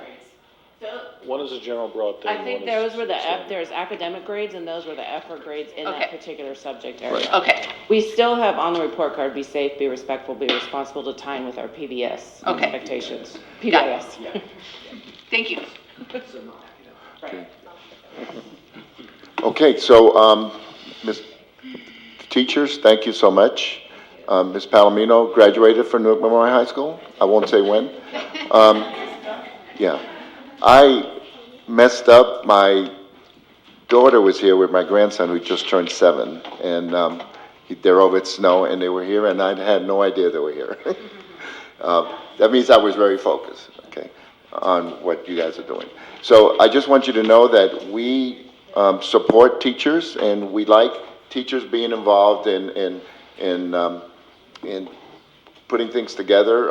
So if the board comes up with something and the teachers feel that they want to go in a different direction, the sooner we know about that so we can talk about it, the better it is. So thank you for coming back, and thank you, Ms. Salinas. Thank you. Okay. Thank you. Thank you, guys. Appreciate it. And by the way, Cesar got just about all 5s, okay? And it was because of Mr. Poon, everybody knows. Okay, Mr. Master P. Right, okay.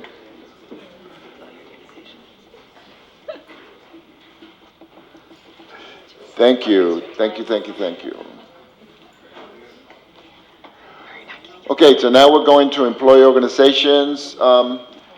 Mr. Hernandez, I'm confused with your request. You said public comment, did you, because we already passed public comment. Okay, so this is normally the time that you probably well know that we ask the representatives, you know. Okay, so, did you want to speak with him or you want to speak separately? Okay, so you have 3 minutes because you're commenting on it's public, you're commenting on an agenda item, so you would have 3 minutes. Now, Mr. Merritt doesn't, okay? He can speak. Okay, okay, go ahead. You want to speak on his behalf? Yes. He needs help. No, I'm only David kidding. Hernandez, I'm the Executive Director of the Newark Teachers Association. Thank you for being Speaking on here. behalf of the Newark Teachers Association. Good evening, board members. I spoke earlier, and Superintendent and Cabinet. Earlier, we heard from some articulate, dedicated, amazing, passionate, bright students who spoke to you about an issue they have. It became very obvious to me that they're not happy with the way the instruction is going in their particular program. And it's obvious to me that they don't particularly care about the way the instructor is teaching compared to the previous educator who may have been in that particular program. And I just think it's really important that administration has the responsibility to provide a safe working environment for the educator, even when students are not happy on how they're teaching. It's the responsibility of administration to make sure that they feel safe in the workplace. I want to also remind you that in the preamble of the collective bargaining agreement, under section A1(2), it says within the bonds of board rights and administrative regulations, adopted district curriculum, curriculum prescribed by the state of California, and other legal requirements, unit members shall have discretion on their teaching methodologies. That's important, teaching methodologies. And I also want to remind you that under the collective bargaining agreement in section A4, employee discipline shall not be used to deny individuals his or her academic freedom rights. Now, I'm not in the classroom. I don't know what this individual does. But there needs to be some type of articulation. Minimum support to solve the issue is not enough. And it's my understanding there's minimum support. There needs to be more support in order to mitigate this situation. And I think it's really important that we understand that administration has to be responsible, because if it's not this particular teacher now, who's going to be next? Who's going to be the next person up here talking about Mr. or Mrs. or Ms. about their particular job? And I think it's really important that not only as professionals, but also as employees of the district, that an employee has to feel comfortable in their workplace. And if they're not doing something right, we need to work on it, and we need to find out what that problem is. So with that, I want to remind you that we have an individual who credibility, livelihood, everything that you can think of is at stake when you have people coming here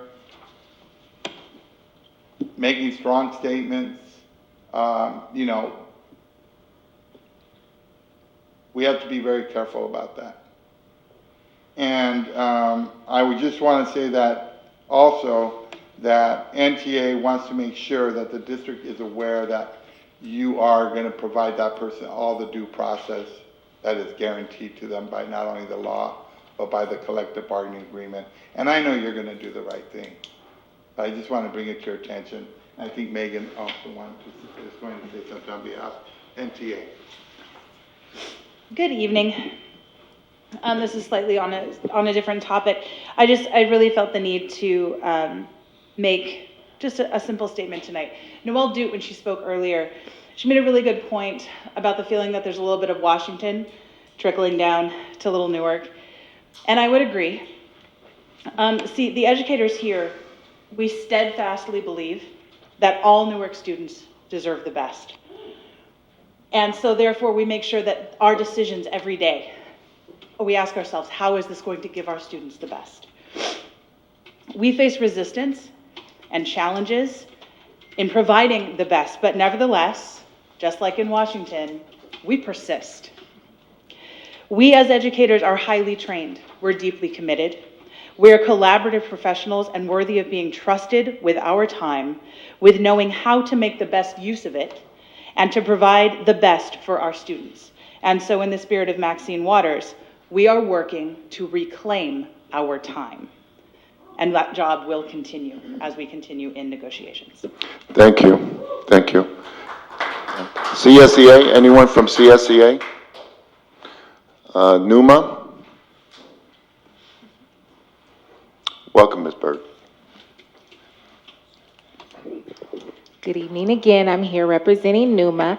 So we just have two short updates. So one is yesterday, site administrators had a training with Dora Dome, the attorney, on the new bullying laws and harassment and all of those things we need to stay updated with California Ed Code and in reference to suspensions.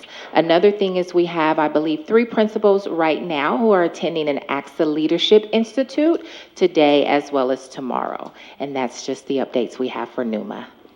Thank you. Thank you much. Okay, 13.1. I'd like to open the public hearing on solar facilities project Forefront Power. Mr. Newt.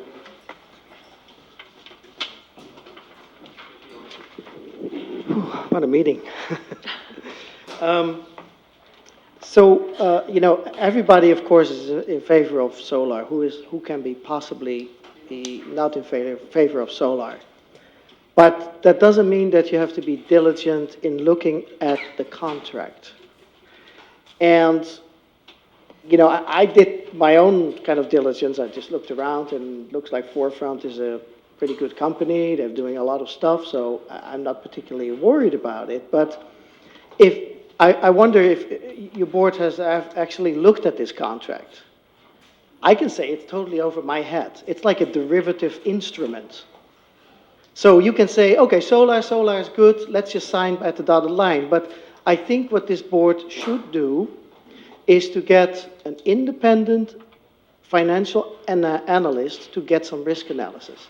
Now, I know that Lozano looked at it, but Lozano is I don't want to say something wrong, but he's a general lawyer, right? He's not an expert in derivative contracts and things like that.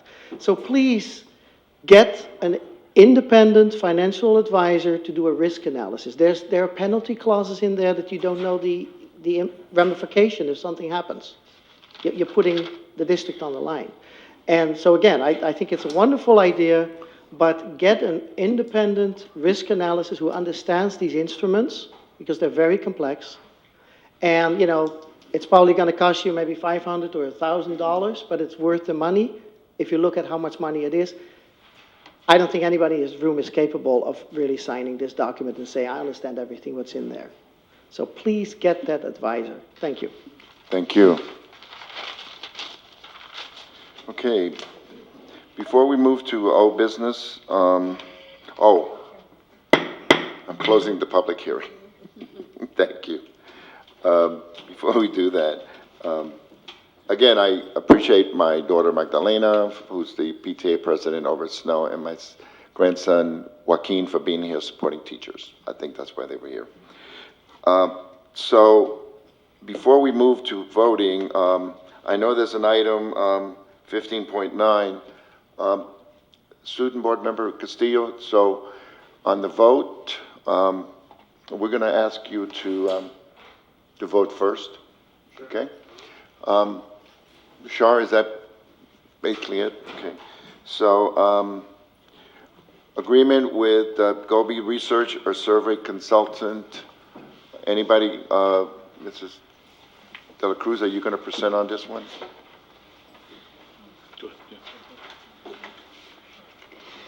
This is the agreement that was carried forward from our last board meeting. It is the proposal to get a survey out to our community to find out what the interest is on a bond measure. Okay, so this is the survey for the bond measure. Representatives are here if the Okay, board has so questions. staff recommends the board approve contracting with Gobi Research, Bond and Parcel Tax Survey Consultant, and to establish financial stability, as we always say. Discussion? Were you going to ask them to come up, or? Well, they're here to provide Only if we want to ask questions, right? Is that correct? Yeah, they're here in case you have any questions or have Okay. anything that you want them to address.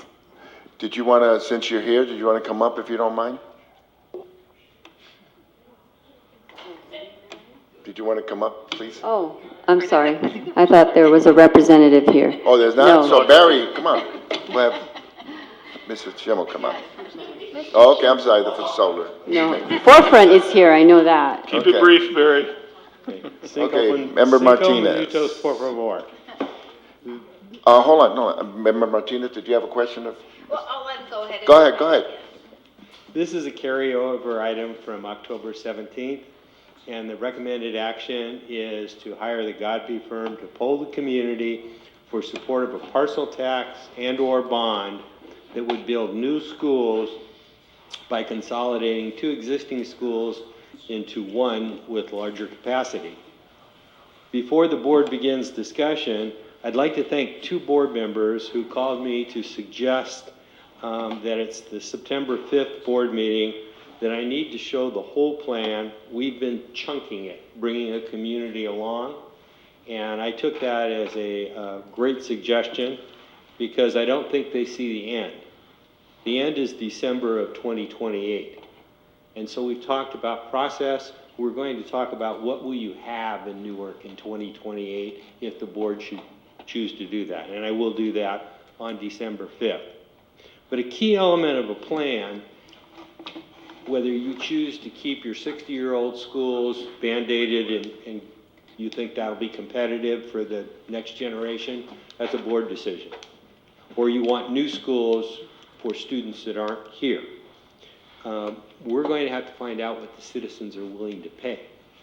Because if you don't have that information, you can't make a decision. So that's the reason for this. And I'll take the liberty, you asked a question about homes and all this demographics, and I don't know if our presenters were clear enough, and I want to make this. When you build a new home today in Newark, you're going to get 0.20 of a student. So it takes 5 homes to get 1 student. Another way to look at that is the 160 homes that were being discussed, that produces 32 kids. And I heard a comment about, well, this is a really large house. I don't know why, but statistically, the larger the house, the fewer the students. And so you see these new homes going up in Sanctuary with 4 or 5 bedrooms. You're going to be lucky if you get a quarter of a kid out of those.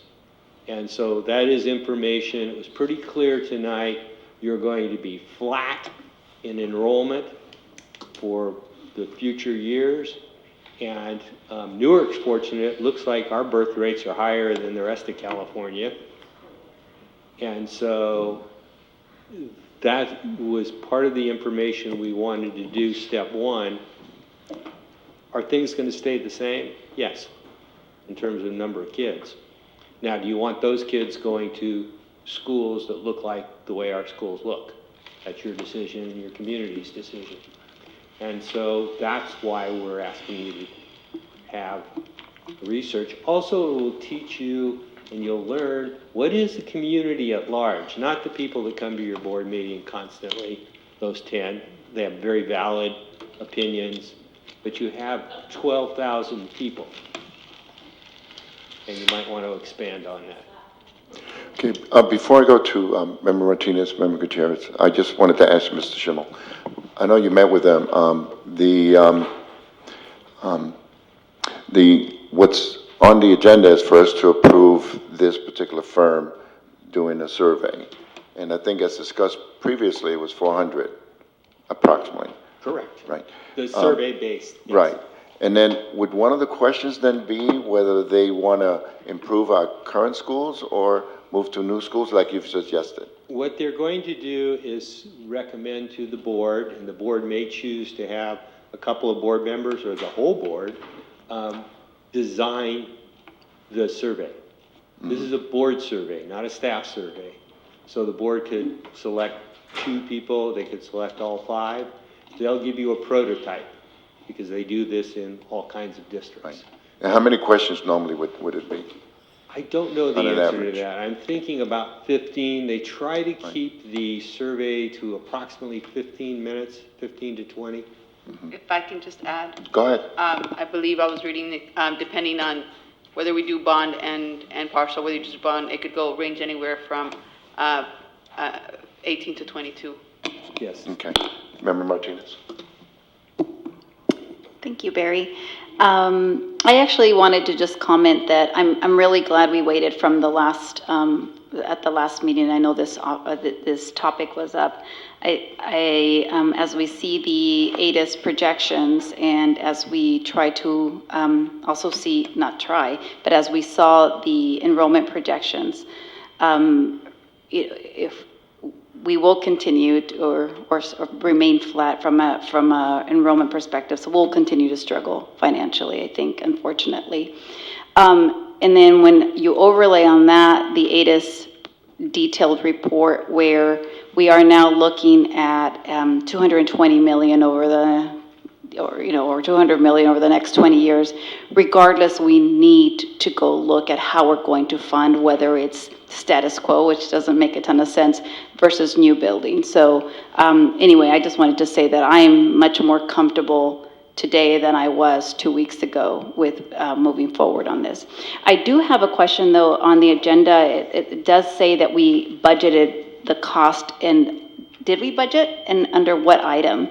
It just, because I don't remember this being a budgeted item. It is not a budgeted item. It will have to be on top. And I don't know if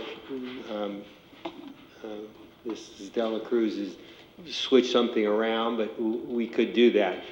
When we started, it was not at that time a budgeted item because there was no need to budget it if the board hadn't the desire to go in Yeah. that direction.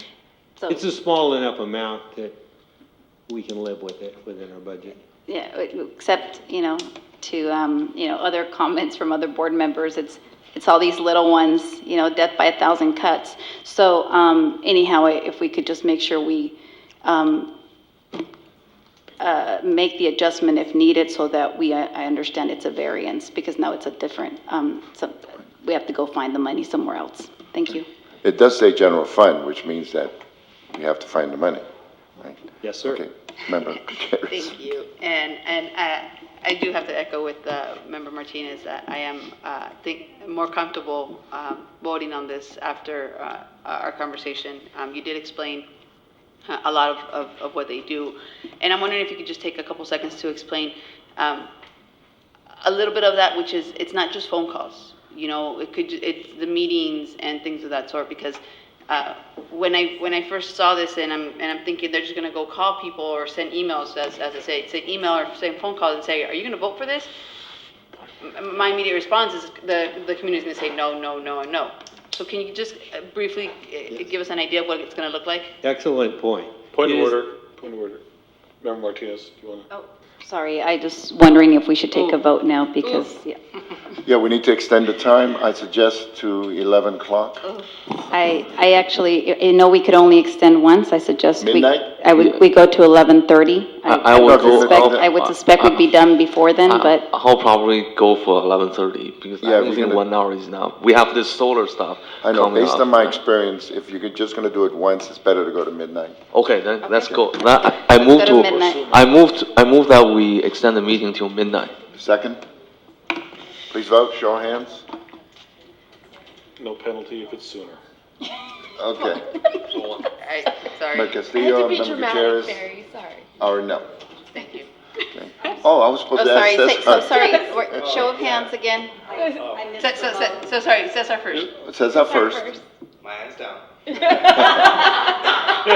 Nice try. And then the board. so we just. Show of hands for the board. Did you want to say anything on your vote? On my vote, no. Okay, it's a no, right? It's just a no, yeah. Oh, okay, okay. So, We have 3 yeses. 4 yeses. 4 yeses and one, 2 Member no's. Gutierrez says no. Okay, 2 noes. that's for the extension, that's not the item Yes. that's on the agenda. Okay. So let's, So think, Mary, if you may. Catch on that. So the question was totally appropriate because it is not we vote for a bond or not vote for a bond. Or what do you think of board member X or staff member X? That's not the kind of question we do. They indicate in those kinds of questions, what do you think about the condition of our schools? They're totally fine. I went to school there 60 years ago, and it's totally fine. That's going to give you some information about, have they been in a school? Have they not? Do you think our schools prepare students for 2030, 2040? You'll know what they think. If you want new schools, how will you pay for those? And it'll help educate them. For example, your tax bill is this. Would you be willing to pay $50 more, $100 more, $500 more? We know from what you saw tonight from ADIS and when I chunked this, there isn't any way this community is going to spend $67,000 to get $600 million to fix up the schools. I kind of say that now that I'm not sitting up here. You're paying me for advice. And so that's part of it. Nor will they pay $4,500 a year when I showed you that chart. So we've got to bring something to the voters that will make sense financially in terms of a few $100s. And then we have to show them what they're going to get for it and when they're going to get it and what it's going to look like. And to promise them you're going to build them 8 new schools, you can't do that. thank you. And then, Student, sorry, it was, and then my last Okay, point go ahead. is I was looking at the references. Godby, a lot of these, they helped pass bonds and parcels, but it was never on the same year. Correct. So I know that we don't know yet, it's probably too soon, but we talk about bonds and parcels. But we don't know, we haven't clarified whether we're gonna try to go for both or one, but that'll be part of the study then. It will be part of the study, and professional people can disagree. We talked about doing both in the district because many of your community people from your finance group about raising funds wanted to do parcel tax. Why? Because they think it can go into teacher salaries, and it can. But the facts of the matter are a $100 parcel tax is going to get you $1.2 million. And my bias, and we've talked about this among us, and that's what we want to find out. Would the community do both? Or no way? Right. Or do they just want to do teacher salaries and keep it the way it is? That's the kind of information you need to hear. And the reason we want to do this now is because we want to get ready for the next year's election. The board needs to make a decision by January. Right. Because if you do this by January, then you need to put a committee together, as we talked at a couple study sessions ago, a finance committee for raising funds for whatever the ballot measure is, a publications information committee to talk to Rotary and Chamber and the city, get out the vote committee, and you have some great people that come to these meetings that I think ought to step up and lead something like this. They don't help you with putting the committee together. This is just them doing the survey. That's the board's decision. Right, okay. And this is the same firm we used before? This firm did do your survey for your bond in 2012, was it? Right. Do I have the right year? Right, exactly. Okay. The 63 million? Right. I think it was earlier than that, 2011. Okay, so it was an odd year. Okay, I'm sorry, Mr. Jarvis, student board member. Thank you. So my primary question, or my only question, is how the results are going to be delivered, essentially. So when you talk about qualitative response or qualitative questions like, what do you think of the condition of our schools? Or would you pay X dollars for this this measure that's going to be on the ballot? How is that data going to be reported back to us? Do we see their responses? Do we see a summary of the responses? Do we see some generalization of the responses? You'll see the exact data, and Guy will come here and present that for what was the response on this question, what was the response on that question. 50% of the people said that they trust the district and would pay. They would pay $150, it might drop to 40%. They pay $100, it would go up to 55%. Usually the lower the amount of money, the more support you get for those. Right. So you will get the detail of all of the questions that they ask. Right. So in reference to specific, and I assume this is the question that will be asked, is what do you think of the quality of our schools? That's not something that you can easily quantify. So my question is, how is that going to be represented to us when we get the final data, if we do pursue this? We're not going to ask about the educational program. It's not a question of do we think we have a very good program for whatever subject you want to talk about. Right, but we're talking about condition of the schools, the learning environment. Right, but that's not something that we can quantify per se. So my question is, do we see like a transcript of the responses, or how is that? Yes. Okay. Yeah, you will. Okay. And you also, and we will have to ask them when you work as a board with developing the questions. Board Member Gutierrez was shared with you. It's not only just a telephone survey. Now with electronics, we're going to have it in English and in Spanish, so you can do it on your own. To that. And there will be some advertisement from the district that there's a survey between this period and that time. They do it over a 2-week period. And we would not do it now. As I mentioned to you last time, it's too late. You're into the holiday season. we'd wait till after the first of the year, probably the second, third week in January to do that. They would bring the results back to you within 30 days, so by February, and they would present that. You can ask questions and. Okay. Member, are you okay? Yeah, Okay. I'm done, yeah. Okay. Member John, and then we move to the vote. Yeah, I just have one question about, so the timeline, November 2020, is likely that we'll have a tax measure from the city, the utility usage tax renewal. So if we place the parcel tax and the bond onto the ballot, our citizens going to see 3 tax measures on the same ballot. So the conventional wisdom generally suggests the more tax measure you put onto the same ballot, the less likely that any of them will be passed. So I guess my concern is, yeah, during the survey, we heard people might say 70% that we support a parcel tax. But on the election day, when they go to the ballot, they see 2 tax measures, one from the school board, the other from the city. Is there a way that we know that we can sort of quantify to see what could be the negative impact of competing tax measures on the same ballot? Because we're very likely to have a utility usage tax renewal on the same ballot, which might very well negatively impact our chance of passing our own bond and tax. That is one of the questions that they will ask.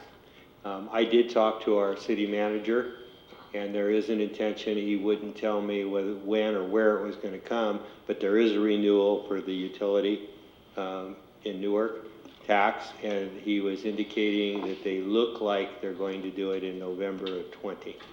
Yeah, so. But no, he said no action, no vote, no discussion. So he wasn't committing. But the questions you ask would be, there will be one, and the board can, your question was on target.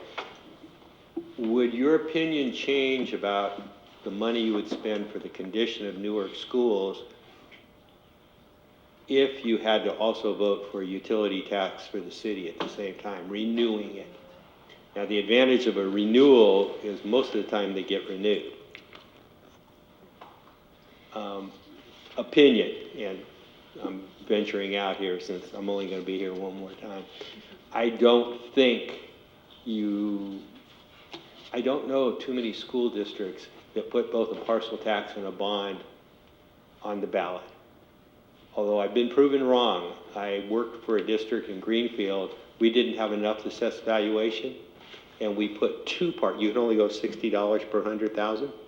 We didn't have enough money. It only created $10 million. We needed 20. We took 2 bonds on the same ballot, and one passed by 63% and one by 59%. We told the community what we were going to do and why. They passed both of them. I never thought that would happen.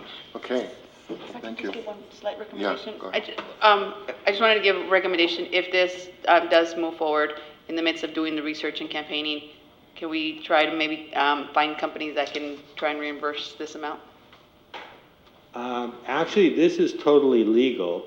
Where the line is drawn in sand is the minute you as a board put it on the ballot, notify the Alameda County Register of Voters, then it becomes a political campaign. Okay. This is legal to be out of the general fund because it's just information. It's a survey. Okay. Okay. Thank you. You're welcome. So, student board member first. You want to cast your vote? Sure, if I raise my hand or. You can, let's see if you can, I don't know how to. You would do. So cast your vote there, and then you display it, because we won't. Okay, go ahead. Let's see. And then his shows up. Okay, good. Oh, we need a motion and a second. So I'm taking back your vote. I move that we vote on item 15.5, sorry, 14.1. I second. So student. Okay, student board member again? He said yes, it's already in there. I couldn't get it off. Okay. So, So we open voting. Can I open voting? Oh, okay. there you go.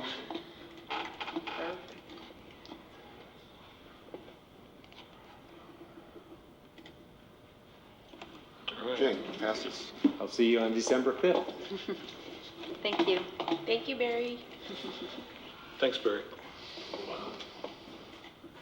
I do have a request as we move along through the agenda. Would it be possible if we could consider 15.9 in the midst of this? Yeah, moving that forward. Okay, after 14.2. 14.2, and then we'll put it yeah, up sure. front on new business. Yeah, that works. Yeah. Okay, 14.2. Amendment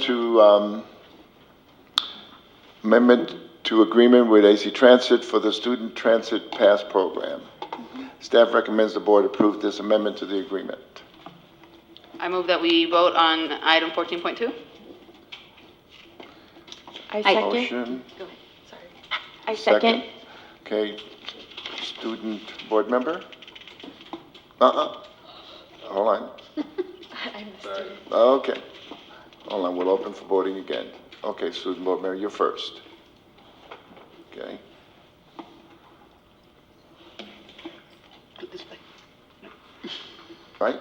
No, you have to display his vote. Oh, displayed first. Okay, hold on, let me close it. Try it again. Go ahead, vote, Caesar.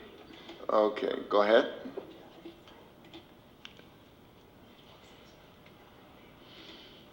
There we go. Okay, Pass. okay. We got a motion and a second. Please vote. Okay, motion passes unanimously. Thank you. Okay, so request has been made to move 15.9 to the front. Is that okay with everybody? Okay. Point of so order, that's- President, so we'll need to make a motion to reorder the agenda and vote on it before we can move it up. Okay, so we need a motion? I move that we move 15.9 to the beginning of the new business. Okay, second? I'll second it. Okay. Okay, student board member, you got to vote first.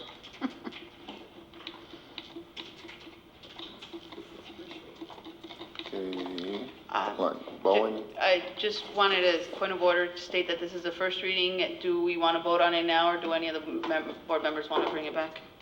no, this is just to move it up. Oh, Right. Just Okay, we got discuss it now. Yeah. Yeah. Mhm. Okay, so let me close it. Open for voting. Okay. We had a motion and a second to move 15.9 to the front. Okay, sorry. Oh, wait, student first. Okay, student first. Student first. It's a learning experience, right?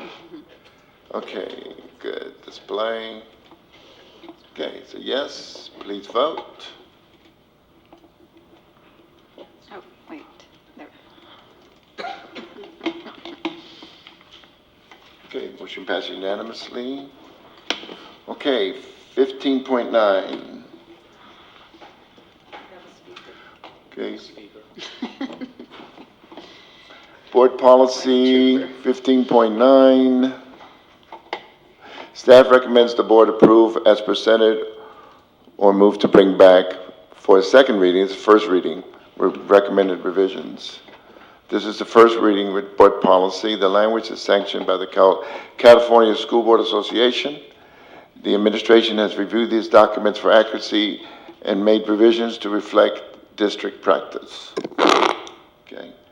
You want to bring it back for a second reading, or are we ready to move on this? President We have a Rodriguez, you have a speaker. speaker? Oh, I'm sorry. Did you? Yes, it's just a. I definitely feel He has the a card. Oh. We're all falling asleep. Okay, go ahead. And the wind is half out of my sails because I was going to say, don't forget that the students who cast his votes first, but I see it's already happening, so. Okay. Follow those policies, Mr. Newman. So great, I think that's wonderful because the intent is that, it's important to listen to what the student body has to say about certain items and then, so that the student can do a preferential vote first. Now, there's two other things in that board bylaw, right? The board bylaw. That is, one thing is that the student member is basically a full-fledged member. So, in my view, Friday updates or pretty much any document, unless it's something that's, confidential or closed session based, should also be provided to the student member. And the last one is that the student member should be able to cast his or her preferential vote on all matters except for closed session. I know traditionally here it has been like when you have the employee report that the student members can. I think actually the student member can cast a preferential vote because it's not per se a closed session matter. One thing I would like to say about the student member, the student member, I think we have to be very careful because the student member is a minor, and I don't mean that in a derogatory way or so, but a student member is a minor, so it is very important that we be very careful. For adults, it's very easy to say something to a student, and the student might feel intimidated. The student might interpret things like in a different way as two adults would do. And, I think it is extremely important that we allow that liberty for the student member to speak. I think in general terms, I can say that, students are sometimes a little bit more direct and outspoken about things, but that's how the legislator wanted it. The legislator wanted a student member aboard to speak so that we can understand where the students are coming from. And I would be surprised if the students would be, always taking the party line, to put it that way. So it is okay if the student member voices opinion, but I think we have to be extremely careful not to give an impression that we kind of run over a student member because, student member is a minor, and we have to be extremely careful that we don't, nobody feels like intimidated or so. Okay? Thank you, Ms. Thank you. Thank you. Okay, so you want to bring it back for second reading, or are we ready to vote? If I may, President Rodriguez, we brought this as a first reading and potential adoption. I think it's good to leave it for a second vote later on. I think what we've included here is edits that are recommended edits from CSBA. And we had our attorney review it and make those edits for us. There's not an urgency to vote tonight. You certainly can if you want to, but I think that part of the impact of this, there might be things that people have questions about. Right. I don't think there's any harm in letting it go another round. Okay. Student? Board member? Yeah, thank you. I'm examining the last page. There's a line that reads, "A student board member will not be obligated to remain at board meetings if they extend beyond 9 p.m." So is that an implied requirement that they do remain until 9 p.m.? I'm wondering the implications of that line. I don't think there's any implications other than we just want you the idea that we want you to be rested for school. Right. And we can't force you to stay till 10:30, 10:20. Yeah. Okay. Okay. Thank you. Okay. Board, did we want to vote on this now or bring it back for second reading? If you want to vote on it now, I need a motion and a second. Bring it back for second reading, just like. Well, Do we need to how make do you guys feel? Bring it back? How do you ladies, how do you feel? I'm ready to vote on it. I'm ready to vote. I'm ready to vote on it. Are you? Okay. Okay. I move that we vote on item 15.9. I second. Okay, student board member, you vote first, please. Okay. Yes. Okay, all the votes are in. Bowen? Thank you. All right, motion passes. Now, in case you're wondering, student board member, it's only 9 o'clock right now, okay? Okay. Well, the reality is we've never extended beyond 9 because we only do an extension to 10. Right. It's kind of moot, actually, Are you gonna stay, or? as I think about it. No. Oh, okay. Okay. Yeah, that's why I asked. Now we can't You obligate didn't have to you. think about that at all. Okay, thank you. Good night. Appreciate it, Cesar. Good night. So we move to 15.1. 15.1, Ms. Parks. If I may. Point of If I have a point of privilege, Cesar, before you leave? Yes, Cesar? I wanted to congratulate you before you leave. It takes a lot of courage to stand up and apologize for something, and I want to commend you for that. Thank you. President Rodriguez, I'm sorry, we skipped over 14.2. No. We didn't? Oh, no, they voted on it before they. We gotta, The passes? all, yeah. That's right. Yeah, all yeses. It was unanimous. That's okay. We'll Watch the tie- video. We've been going back and forth. Watch the video. Yeah, we did. Okay. Yes, Ms. Parks? Hi. Hi.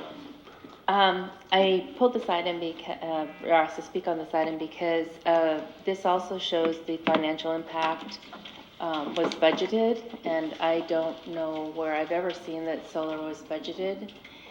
And it also says that the budget source is going to be Measure G and Capital Outlay Fund. There are 3 capital outlay funds. Measure G is one of them. I was wondering if we could hear tonight what I mean, I would hope that you would attach a specific number to that, or, I mean, what we would think that what would be applied to that. On October 16 of 2018, the board approved a list of items for Measure G, and solar was not a part of that. So now you're saying you're going to use Measure G. It just concerns me that it seems like that list was approved, and it's almost like the Russian money where you had it sitting there and it's been pecked at and pecked at and pecked at, and you never really approved a budget for how all of it was supposed to be done. You have projects, wish list projects that have not been spent out of it, and I just kind of feel like that's what's happening with Measure G, because again, you're all of a sudden now saying that solar's coming out of there. Anyhow, and also, I'm sorry, the other thing is that there, usually when you have an item that has a cost to it, there's the dollar amount, like when you approved the survey, it said how much it was costing. This doesn't list the dollar amount, and where I did see that there were 3 different options that you could choose, just as for transparency, I would think that you could put those 3 options on there so that when the public is viewing the item, they're not having to search through all of the attached documents to find the cost for this particular item. Thank you. Okay, thank you. Point of order, if I can. And kudos to the people that stuck around. Okay. If I can just make I want to ask you if I can make a comment in regards to our Well, system, the way it works? Let me read it first, if you Okay. don't mind. Okay, is it about forefront, or, I mean, this Our item, or system, something else? our agenda item, the way it works. Go ahead. We can't put that many numbers. So just for clarification purposes, because they are on the bottom, the system does not allow for 3 different numbers. But that's it. Okay, so 15.1, agreement with Forefront Power for solar project. Measure G bond and capital outlay fund, are those the only 2 options we have? Forefront's here as well. Did you want to? Yeah, have them come up. But Yes, as you so come up, I'll read the recommended action. Sorry for thinking you were godly. Okay. Thank you. Thank you. Staff recommends the board approve the power purchase agreement, PPA, between Newark Unified School District and Forefront Power for solar facilities and battery energy storage systems at Newark Memorial High School and Newark Junior High, including the option for the district to incorporate costs such as, but not limited to, inspector fees, DCA fees, PG&E upgrades, and ADA compliance requirements, currently estimated at $100,000 for both sites. Okay. So Rachel Yes. McLaughlin is Hi, here Rachel. from Hello. Forefront. Thank you for staying and your patience. Forefront had originally presented back in May 2017 and again in August 2019. And we thought we would bring them back to give you an update and just more information for, I think, 1 or 2 board members that may not have been here during this presentation. Okay. Before we actually make a motion. Well, let me just say, we've been talking about solar for a long time. When Mrs. Jan Schaefer was here, this 10 years ago, we were talking about solar, and I don't know why it's taken so long. And I know that you presented a couple of years ago, and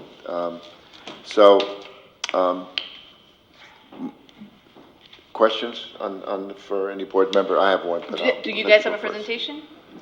Or no? We Yes, do. they We can breeze through it. It might answer some questions, and then we can. Sure, let's do it that way. We can do that, or we can move to questions. Yeah, go ahead. We'll get through it fast. 'Cause Okay, I know go you ahead. guys have had a really long night. Breeze on. Breeze on. My name is Rachel McLaughlin. I'm the head of sales at Forefront Power, and then we also have Kevin Flanagan here from Spur. Okay, I need to use this clicker. There we go. So what we're presenting tonight is an opportunity for Newark to position yourselves as a leader in sustainability among California school districts. So our proposal that you all are voting on tonight includes on-site solar, as well as at the high school battery storage. It also includes EV charging stations, solar workstations where students can plug in their phone and it's charged by solar and is off-grid. It provides immediate energy savings as well as a hedge against rising utility costs. You benefit from a statewide RFP that was conducted by Spur, a joint powers authority, and that gets you best-in-class terms in the contract because it's a pre-negotiated contract from Spur, and the best terms when it comes to school district solar contracts. And then there's also a solar curriculum that we work with our school district partners to implement that takes the data from the systems and brings that into the classroom. So all of this is what you're getting, and that will position you as a leader in sustainability among California school districts. Who are we? We're Forefront Power. We're a best-in-class development group and a leader in California. So California Public Sector is our largest customer group and our biggest focus from my team's perspective. We won the Spur RFP, which Kevin will talk a little bit about in a second. What really makes us stand apart from others is our project financing experience. So we bring low cost of capital into these projects, which then we pass on to you in the lowest rate possible for solar energy. And when it comes to our development group, we have done 70 megawatts of DSA projects. That means we're bringing a design that we can immediately get started on without having to wait to go through the DSA permit process. So next. So one benefit of our agreement is it's a power purchase agreement, so there's no upfront or ongoing cost with our agreement. And I know that you all were talking about the budget item, including some budget for certain items like inspector of record amounts. It's required that the school district pays those inspector of record amounts, but then under our agreement, we reimburse you. So the intent of our agreement is that there's no upfront cost or ongoing cost to the district to implement these energy savings measures. So it delivers year one savings. It's a flat rate agreement, which means you save money today and you're going to hedge against rising utility costs in that our rate stays the same. You're able to budget for our rate. It's very predictable. Through the power purchase agreement, we're monetizing the 30% investment tax credit. So that's a federal incentive that you as a public entity cannot leverage because you do not have tax appetite. You do not pay a tax bill. So what we do is through our investment in the project, we take the tax credit and then we pass that on to you in a lower PPA rate. So the power purchase agreement is really how the public sector procures solar so that you can benefit from these tax credits. Under the power purchase agreement, you only pay for the energy the system produces. So we have an aligned partnership where if the system's not producing electricity, we're not making money, which means we're not recouping our upfront investment. And if it's not producing electricity, we also provide a guaranteed performance. So we reimburse you for lost savings. So not only is there no upfront cost and no ongoing cost because we've included the operations and maintenance, but we're also guaranteeing for you all that if the system isn't producing the amount of energy that we said it's going to, we're going to make you whole for the more expensive PG&E electricity that you're therefore buying. Okay. A great benefit of moving forward with us on this portfolio of projects is that in 2017, or you all mentioned some past presentations we've given, In 2017, we took the initiative along with your staff to grandfather all of your projects under what we call TOU 1.0. What's important is that PG&E is moving to new electricity costs that shift the highest rates instead of those being in the middle of the day to more of the evening, which decreases the value of solar. But because we took the initiative to make sure that your interconnection applications were in 2017, you all are grandfathered under TOU 1, which means that you're benefiting from not only 30% investment tax credit, which is set to step down at the end of this year, so you're going to get in right before that steps down, but you're also capturing the added savings from the TOU 1.0 grandfathering. So just to summarize your renewable energy strategy, I think last time we came and presented, option 2, which includes 2.3 megawatts of solar and storage across most of your sites. And then we left with the need to look at only doing it at the high school and the middle school. So that's option 1, includes Newark Memorial and then Newark Junior. And that's 1.1 million. What's nice is you've got option 1, that's going to deliver immediate year 1 savings, 25%. And over the next 20 years, when we assume a really conservative utility escalation rate of 2.5%, that's going to get you to 4.6 million. If you decide to move forward with all your schools, then we're at 7.4 million. As I mentioned, this includes DSA designs, and because we've already been through the DSA process, we can get these projects done for you as early as second quarter 2020, or if you want to wait till the summer, we can do that too. In terms of the savings that you're going to see, I mentioned that it's a flat rate agreement. So one of the benefits of this is that you save immediately, but then as utility rates rise, your savings grow. This assumes a conservative 2.5% rate, and with no capital outlay, you are able to save $4.6 million by the end of the 20-year term. And then once again, this is just the whole portfolio of projects. And we understand that there's a little bit of uncertainty about the future of some schools, so that's why we have presented the option to utilize the TOU 1.0 grandfathering plus take advantage of the 30% tax credit for the whole portfolio of systems, but because there's some uncertainty, we also have option 1, which is just the middle school and the high school. I'm not going to go into the cash flows. This is in the presentation if you would like to review it in more detail. But basically, we use a very conservative savings model where we're assuming 2.5% on utility rate increases, 5% on demand. What we've seen is that historically rates have gone up more than that. So the 2.5% gets you to, a little bit more than inflation. So that's a pretty conservative amount. If utility rates rise, your savings only grow. And we've talked a lot about the PPA. A lot of people are curious about why PPAs work best for the public sector. So we put together an analysis also of how it would work if you purchased the systems or if you bought out the system in year 6, which is after the tax credits have been monetized. And you see the most savings with the PPA because we're able to really leverage those tax credits for you all. Storage, at the high school, there's a storage system. What storage does is it reduces your peaks. So we install the storage and it has this smart software that recognizes when electricity is most expensive and discharges the battery when it's most expensive. So that way it's shifting your energy usage from when it's most expensive to when it's least expensive. So you see savings in not only demand charges, but also what we call energy arbitrage, the ability to shift into lower cost time periods. And Kevin, do you want to talk quickly about SPUR? Yes, I will breeze. We're breezing. Yeah. So I represent SPUR. SPUR is a joint powers authority of hundreds of school districts. We are essentially a buying consortium. We put out statewide requests for proposals on behalf of school districts. One of the programs that we have is for solar and energy storage. We ran a statewide RFP.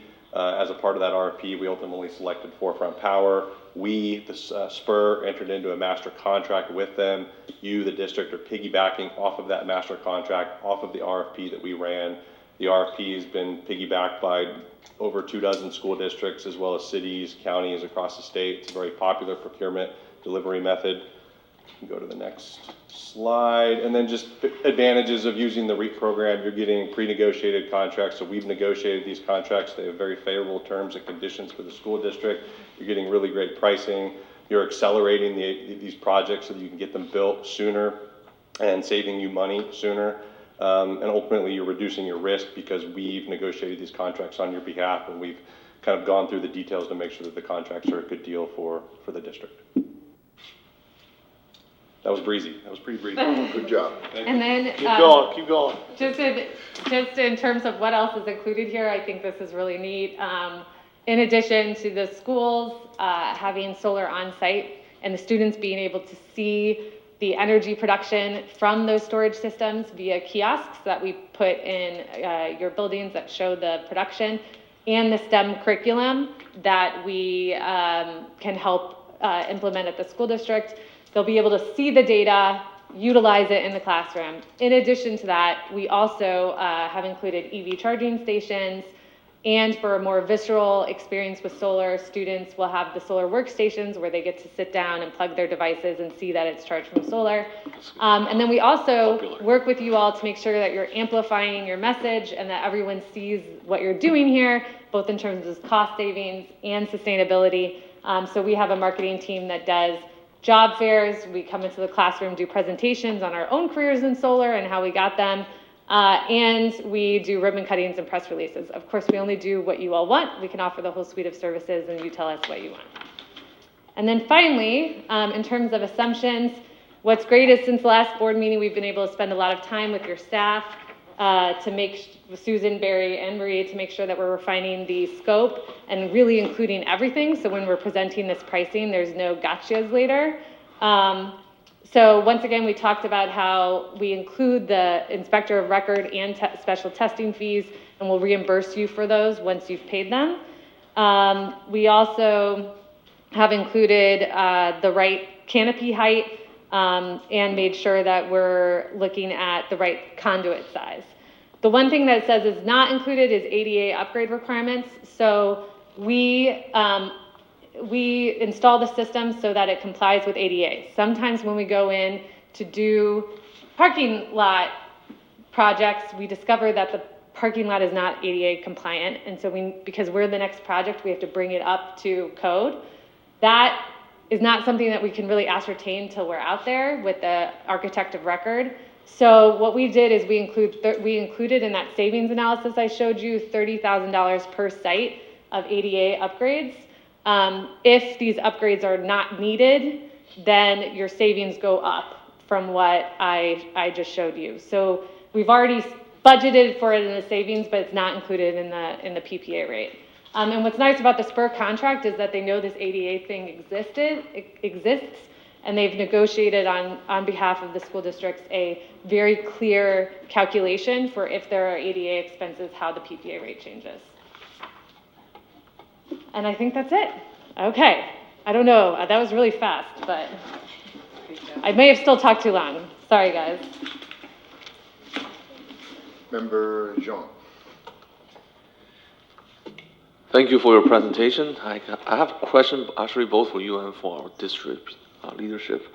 So when a couple of days ago I first got this contract, I'm a bit confused about the inspection. I mean the early termination cost, but I guess on this one it seems to be pretty clear. So I just want to confirm that if I compute that correctly. Say if, for example, after a year we decide to have early termination, based on your formula, we will be using $2.55 multiplied by 1,000 and multiplied by 250, arriving at 670,000. 670,000. That's roughly the cost for the first early termination. Say we only use 1 year, right? Yeah. So essential part of the contract is because we're paying for 100% of the upfront cost of the system, and then we're also leveraging the tax benefits. There's IRS rules in the first 1 to 7 years that Basically, if you guys terminated, we would have to take back the total upfront cost of the system plus all of these damages to the IRS for recapture of that tax benefit. So there is an early termination fee schedule, and it's higher in those first few years and then goes down pretty significantly after that. And in the beginning, it's because there's that 30% investment tax credit that's recaptured by the IRS. Yeah, so second question for you, I want to follow up on that federal tax incentives. Yeah. Because during the previous study session, I remember there is this timeline that we have to approve the contract before, I believe, December or something, for the reason of the federal tax incentive. Yeah. And why is the December should be the deadline, or like, how, is that December 31st must be the deadline? They said it because of the. Yeah, sure. So there's a 30% investment tax credit. Next year, it steps down to 26%. So the nice thing is we want it to be as high for you all as possible because then you get the lowest rate. What we can do is, if we know that you're committed to the contract and you've got it signed, is that we procure all the materials now so that they qualify for the 30% investment tax credit. And then when we install next year, you still qualify for the 30% investment tax credit. So that's why we've got the December timeline now.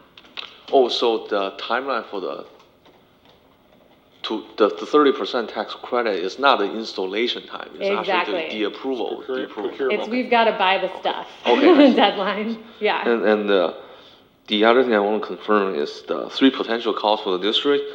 So far we know is distribution upgrade is not needed, right? So we don't need to pay that one based on whatever the contract we got sent. Yeah. And it's possible that we need to upgrade the ADA, but it's not guaranteed. There's no way we know where we need to spend that. And speaking of the inspection costs, is this right that below 20K we don't pay anything, but above 20K we'll be paying the additional the part beyond 20K, or that's the. The 20K is what's built into the current PPA. But if it goes up, then they could also incorporate that in there. But right now, all of the numbers are based on 20. And our experience is that we would like our district partners to have no upfront cost. So usually if we run into like the ADA upgrades, or if there's a higher inspector of record fee, we would build that into the PPA rate. So you guys wouldn't be paying for it upfront. So I guess if we agree with this PPA, and given that I just said 1, 2, the distribution upgrade, ADA upgrade, probably no cost, inspection cost, building into PPA. So when we listed the funding source, Measure G and the capital outlay fund, if there is no upfront cost to us, I mean, what could still be potentially the money we pull out of the Measure G and the capital outlay fund.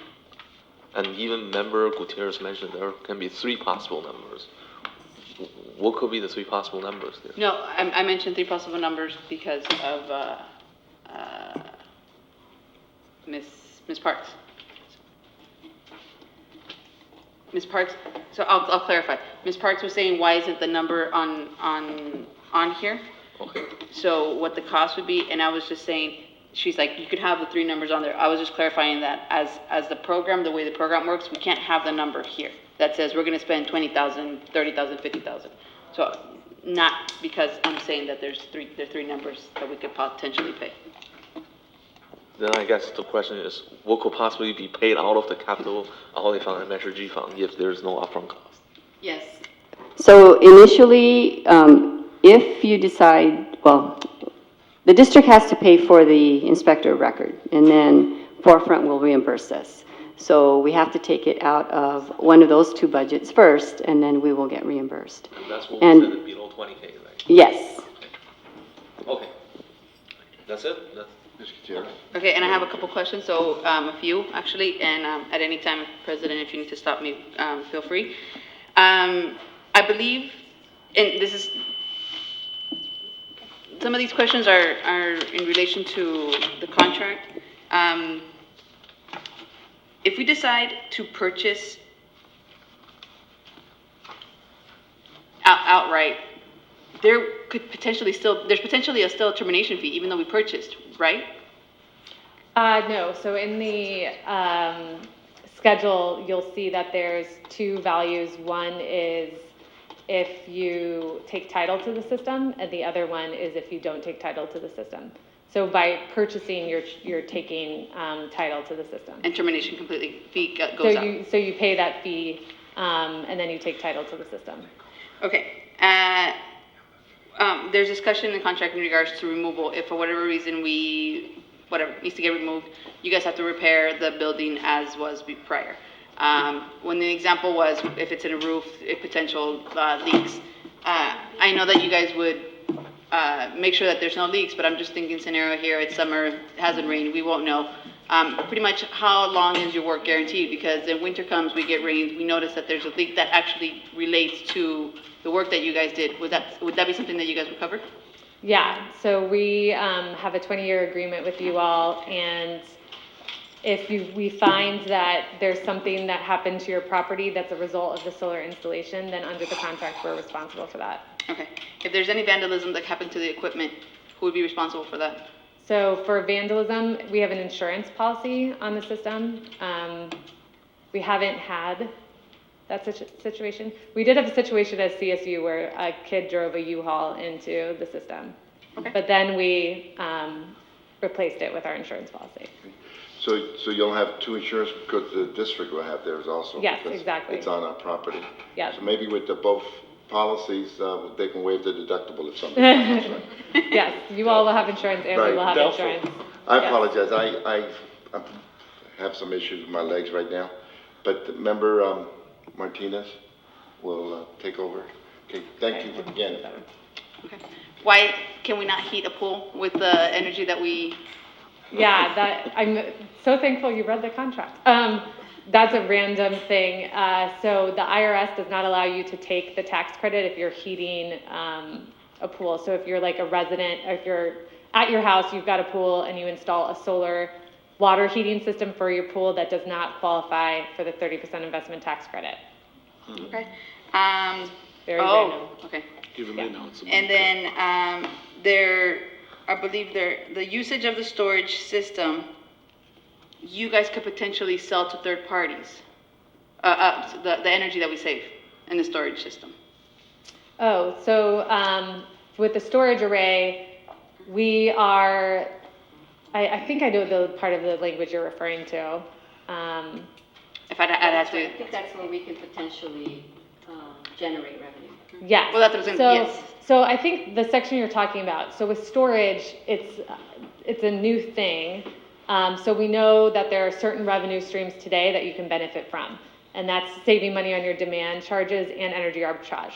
But there's this whole idea that there might be another marketplace in the future where you can participate, where your stored electricity can participate in other unique ways in the California wholesale energy markets. And that is meant to make it clear to you that you are able to benefit from that in the future. So we have priority as to Yeah. what we do to that. That's perfect. Can you give us an example of what are system-based incentives? So system-based incentives would be any additional incentive that we're using to drive down the cost of the system. So in the case of storage, there's something called the self-generation incentive program that we apply for. We take that and then we've used that to reduce the price of your storage. Thank you. And then, like in this case of inspector fees, you guys would cover it, but that would also mean that our energy rate goes up.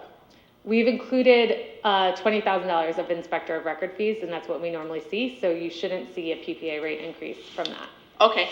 And if just in case they do go over that 20,000, then that's when they would go up.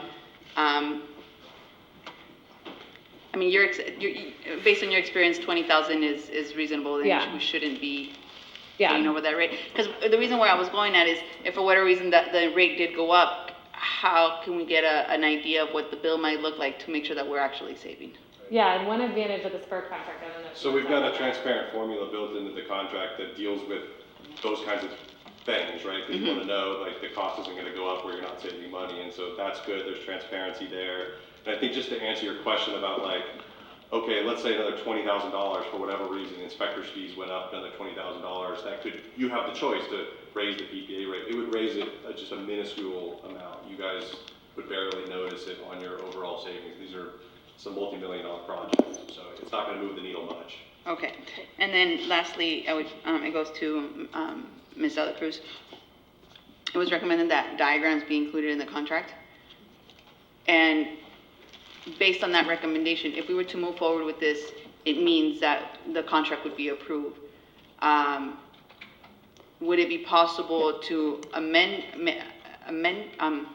Actually, let me. Okay. The storage actually is in the layout with the solar panels.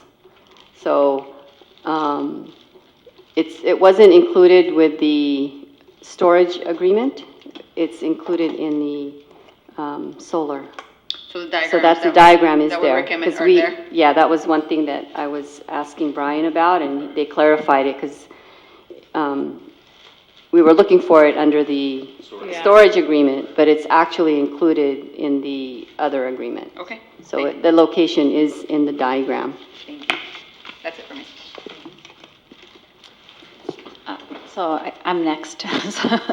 Ms. Dela Cruz, this question is for you. You know, as I had read the document and then I hear you present, and I keep hearing that this conversation's been going on forever, but I don't see any reason not to move forward.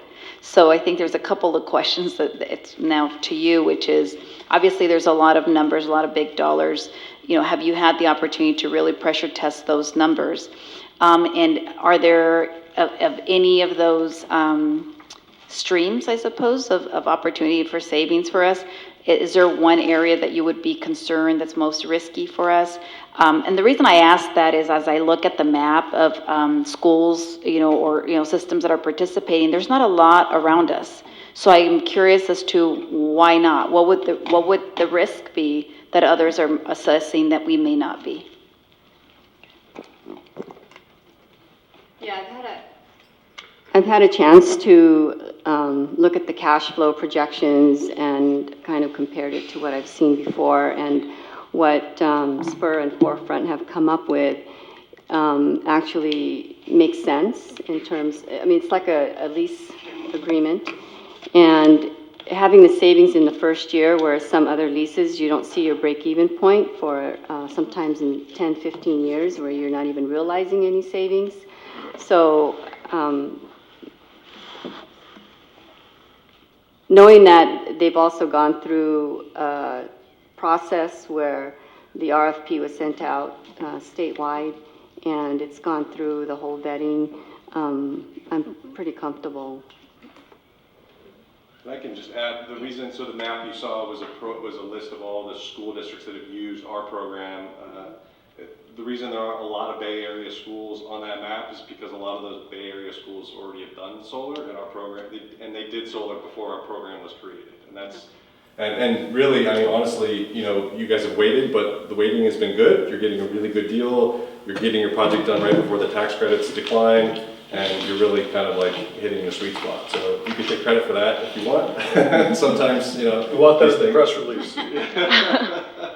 Sometimes these things work out because a lot of other school districts did sign deals that weren't as favorable as this and are not cash flowing like the way they wanted. Thank you. Yeah, and if in the 6th year there's an opportunity to buy it outright, there might be, that would be another potential to increase our savings. Sure. Member Nguyen? I just have 2 questions.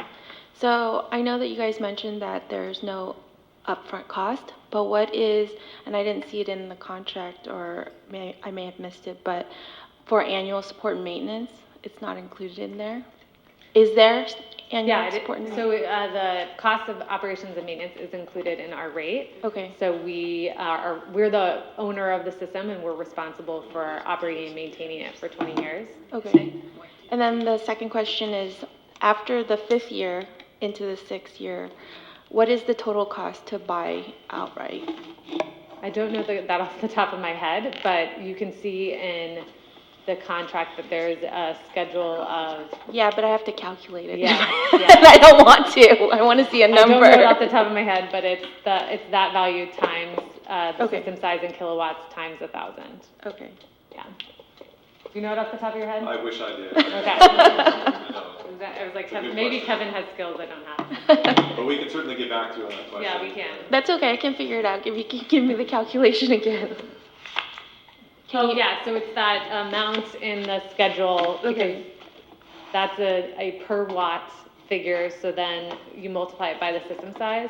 Okay. So let's say it's a 250 kilowatt system, it would be that amount times 250, and then times 1,000 in order to convert from kilowatts to watts. Okay, perfect, thank you. Maybe we need to make it less confusing. All right. Any other questions? If, What is the DSA fees? So on the summary, it says, will incorporate costs such as, but not limited to inspector fees. We talk about that. DSA fees, I don't know about that. BG&E upgrade, we talk about that. ADA compliance, we talk about that. But yeah, I didn't capture what the DSA fees really is. It's included in the contract. But what does DSA really stand for? Can you just tell us what it So explains? Estimated. Sorry. DSA is the Division of State State Architect. Yes, Okay. and so they State have special fees in reviewing the design that we've included in our PPA price. So I'm not sure in your budget what that is. What is your estimated cost for that normally? I don't know that off the top of my head, but you? Okay. Okay, well, if there aren't any more questions, the staff recommendation is that we approve the PPA between NUSD and Forefront Power. So, can I get a motion to vote?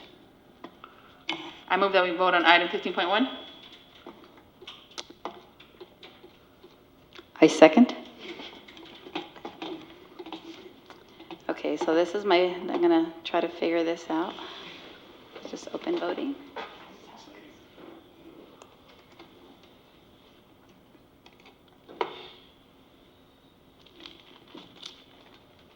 Okay.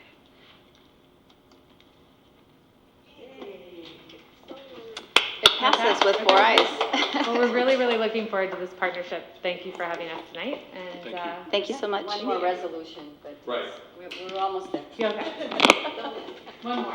Thank you so much. Thank you I so want to much. apologize to the board, but my little one's not fallen asleep yet, so I have to go. Sorry. Okay. You guys still have quorum. All right, well, moving right along then. We start bundling soon. Okay, next item is 15.2, Resolution 2156, the Energy Service Agreement with Forefront. So here the staff recommends the board resolution number 2156 on making findings for energy savings and determining other matters in connection with energy service agreements. Are there any questions? So is this just, we're trying to instruct the staff to figure out the exact saving numbers, or that's it? This is part of the government code requirements in Okay. that we have to show I see. the savings So I move in the to, resolution. yeah, I move to approve resolution number 2156. I second. Okay, it's open for voting. Oops, clicking.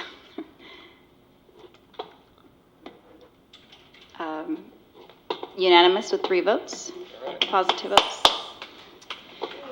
Do we need to read it, or or can we skip? We need to. We don't need to. Okay. We'll read it later. Go home. Okay, we will read Okay. it. Thank you so much. Thank you so much. Thank you so much. Okay, moving right along. Item 15.4, grant for garden equipment. No, we're talking about, we should be 15.4. 15.3, that's the committee for school Oh, sorry, closure. sorry. Did I accidentally skip that?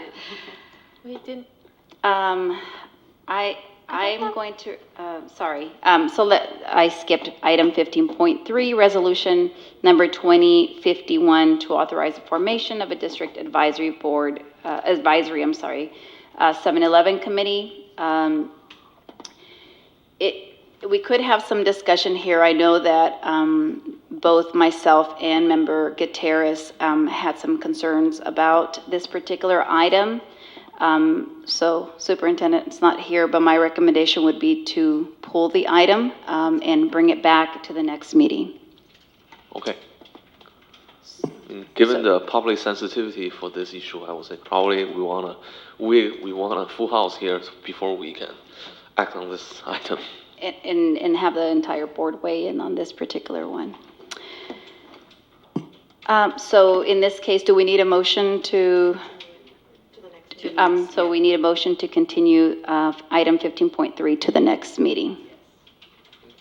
So I move that we pull item 15.3 and put it into the next school board meeting. I second. Okay.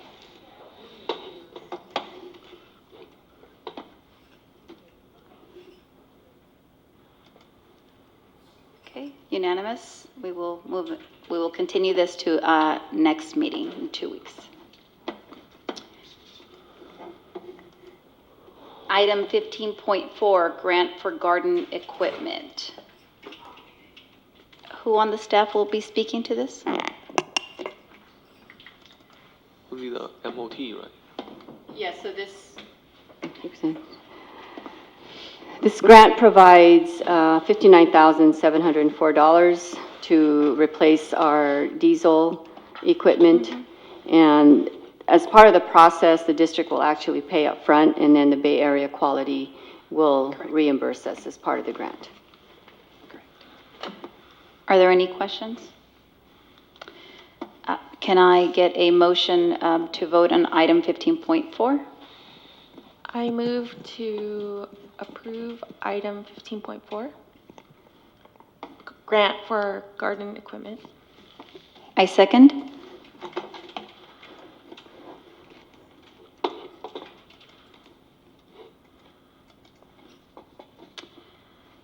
Three ayes.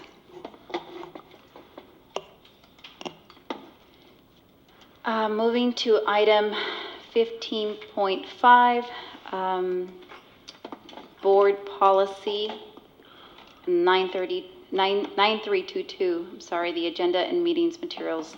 I believe this is also as a first reading. I myself did read it. In this particular, I would like to request that this be first reading and we'd bring it back. Okay. Yeah.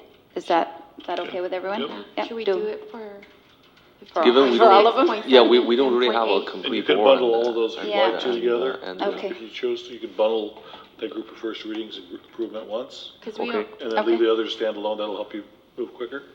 So if we could bundle, then the motion would be to take item 15.5 through 15.8 as first reading, and we'd bring it back for second reading at the next meeting in 2 weeks. I second it. Okay.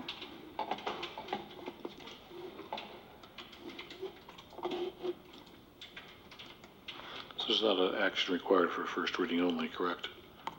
No, I didn't think so. We're okay. Thank you. Three ayes. Now you're at 15.10. 15.10, item 15.10 is surplus equipment.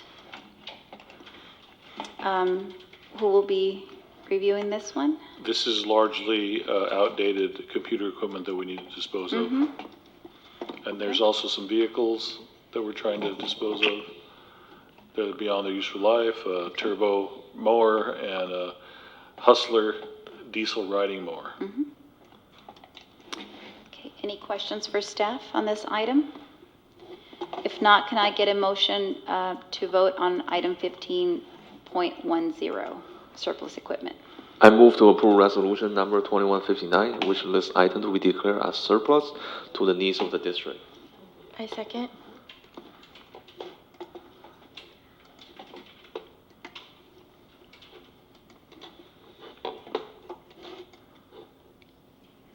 Three ayes.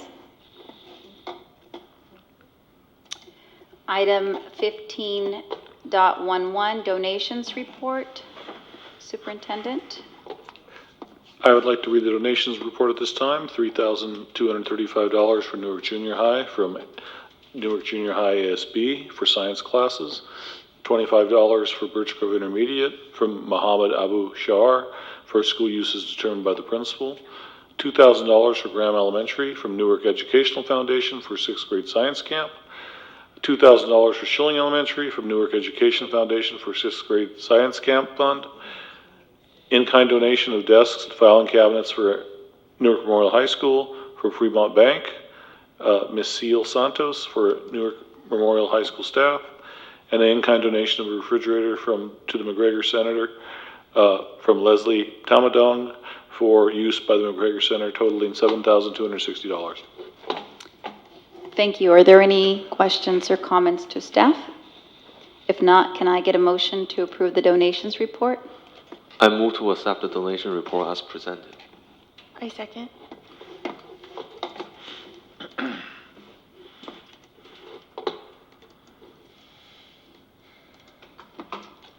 Three ayes. Thank you. Item 16.1, personnel report. Staff recommends the board approve the personnel report as presented. Oh, sorry. Oh, We have speaker? Okay. I have the card. Okay. Mr. Noop. I'm sorry. We didn't have the cards in front of me. Hi. Yes, about the employee report. Well, first of all, maybe I just don't read it well, but I'm getting the impression that there's an additional job created, and I don't know, in the current light of cuts and labor negotiations, that I don't know if there's some kind of a freeze or seems to me that, just creating, I don't know, maybe it's not a new job, but I thought that there was something new created.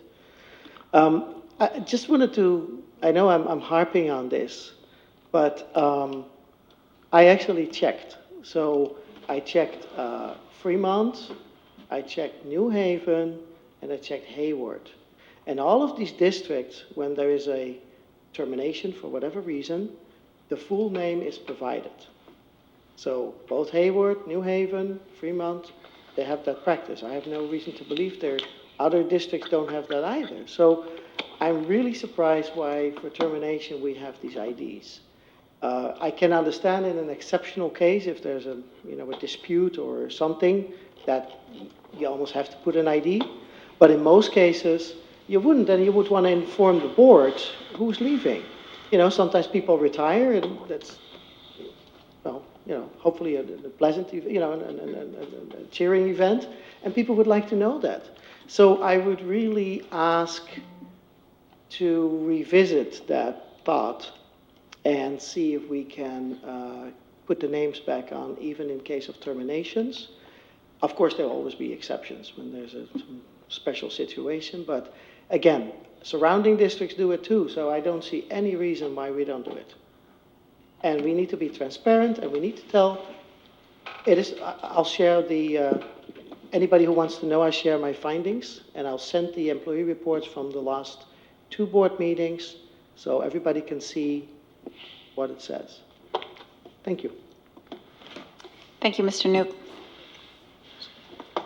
So I guess question, Laval, for this, I did see a lot of employment of classified, substitute classified employees. Is it just people left were filling in the position, or we're really creating new positions? We're not creating any new positions at this time.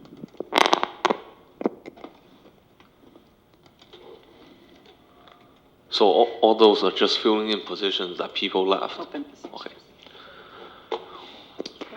And as you notice, the substitute pool is still open. We try to recruit substitute teachers all the time. Okay, any other questions or comments?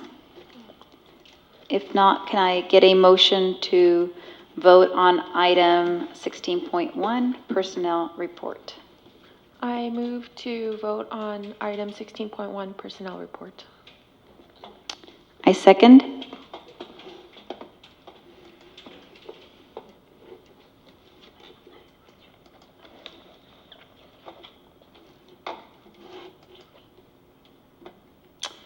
3 ayes.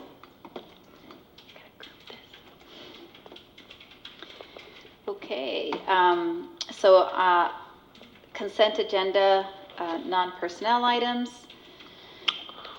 We could group these as well. I got Yes? a question about 17.9. Sorry. So Okay. just confirm, 17.9 is still falling into the category of service, professional services and consulting for special ed, right? Yes, that is, and that's actually a placement for a student. Okay, I see.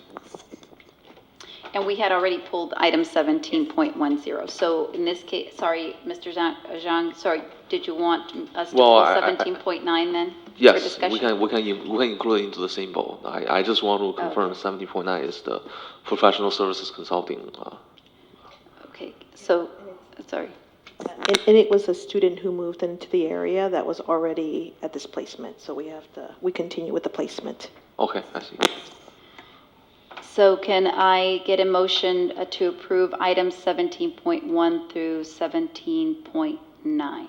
I move to approve item 17.1 to 17.9. I second.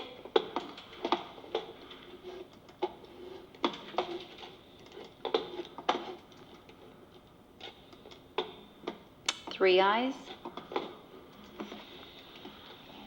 Okay, item 18.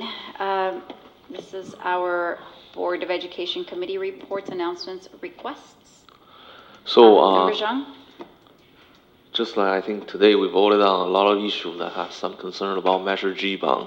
And I think a couple of meetings ago, I did ask for I think the board agreed, we wanted a study session on the Measure G bond, like what can be spent on Measure G bond, what cannot be spent on Measure G bond, how much money we have left, and how much interest the taxpayer of the city are paying for the leftover unused money, and how much we're getting back interest by putting that into the county account. So I believe for each day we don't spend the money, we're actually essentially losing the money because we are paying a higher interest. The taxpayer are paying a higher interest rate. So I guess given that we have really a sequence of voting or items that are somewhat related to Measure G, where people in the community are really concerned about what is the boundary on Measure G bond, and whether we're violating any potential law about using Measure G bond on something else. So can we sort of like put a deadline on when we can get this study session?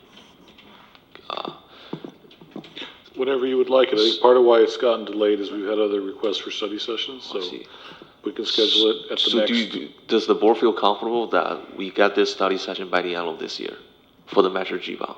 Or you don't think this is, or you don't think this is not that urgent? No, it's very important. We could do something in December, if you'd like. Okay. Yeah, Let us work on that. let's look at, yes, I think we all agree, and I don't know that it has to be, an entire session. Maybe we can combine it with Maybe a something staff else. report. Maybe a quick staff That's shorter. report, yep, but I think, yeah, we No, I agree. think last time I asked about whether it's going to be study session or staff report. Your particular side, you don't want a staff report because you want a study session that's interactive, so we can ask questions. Okay, that's true. I think that's a good point. So, part of, I think, this particular item is that we want to be educated on it. So I agree from that comment, I agree. It should be a study session. Again, do we need an entire hour? Again, if I know we have packed schedules coming up, so maybe we can combine it with another topic for a study session. Does that make sense? Yeah. We could look at that in agenda setting. Anything else, Member Sean?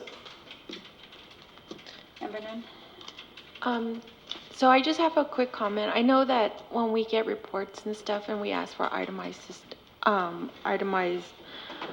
reporting and list reports, my main concern is that I want you guys to show us that the work is being done, and so also so that you guys get the credit for the work being done.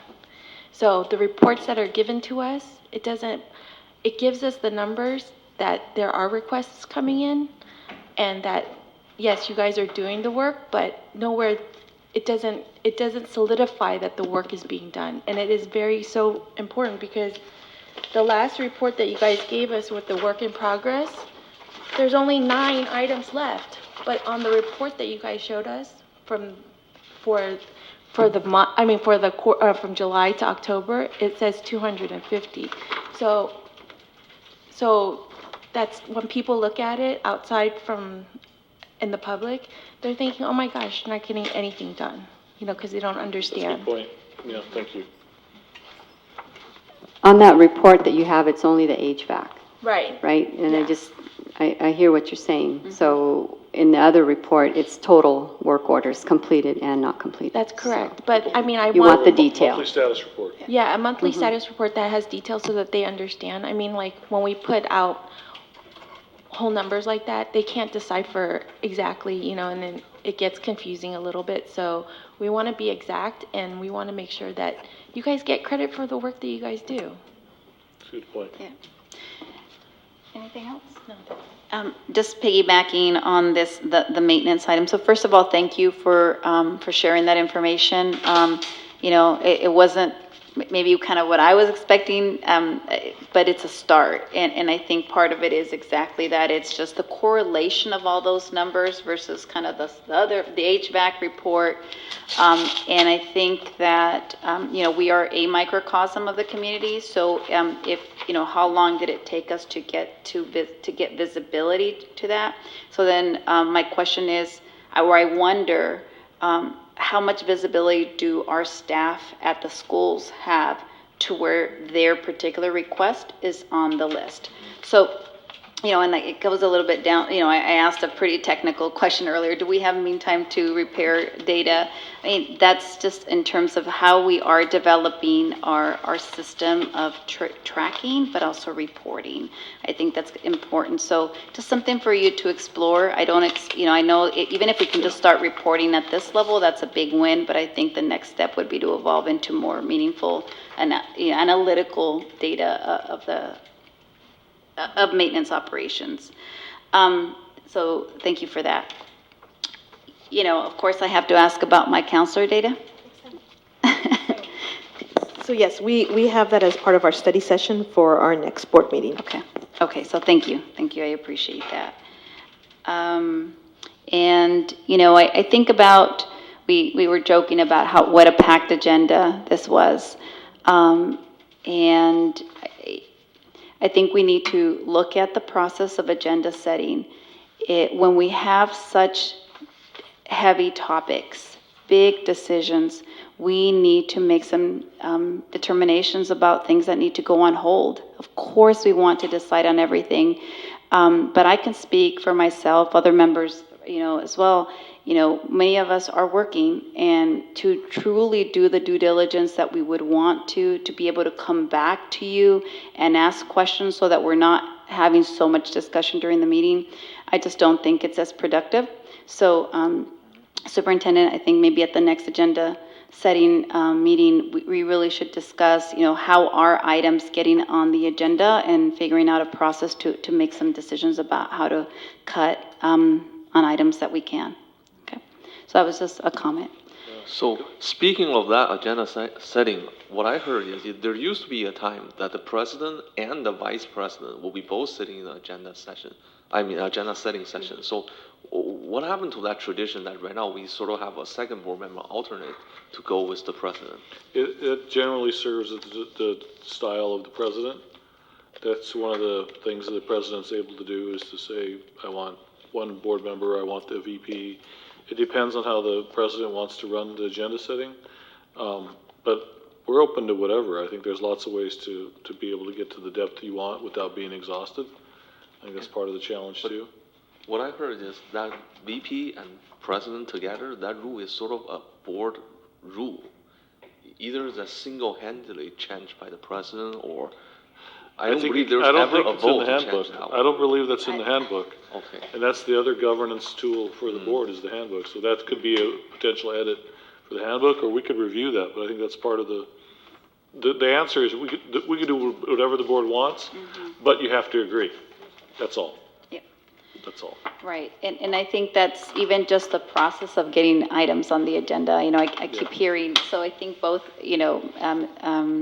Bowen, as you're talking, we're all learning about this, and I'm reminded that this is our meeting as a board, and we should have some decision over we are willing to bring in front, just because, again, there's so many things to be had. So there's a lot of work to be done, I think, in terms of improving our process, but we'll get to it.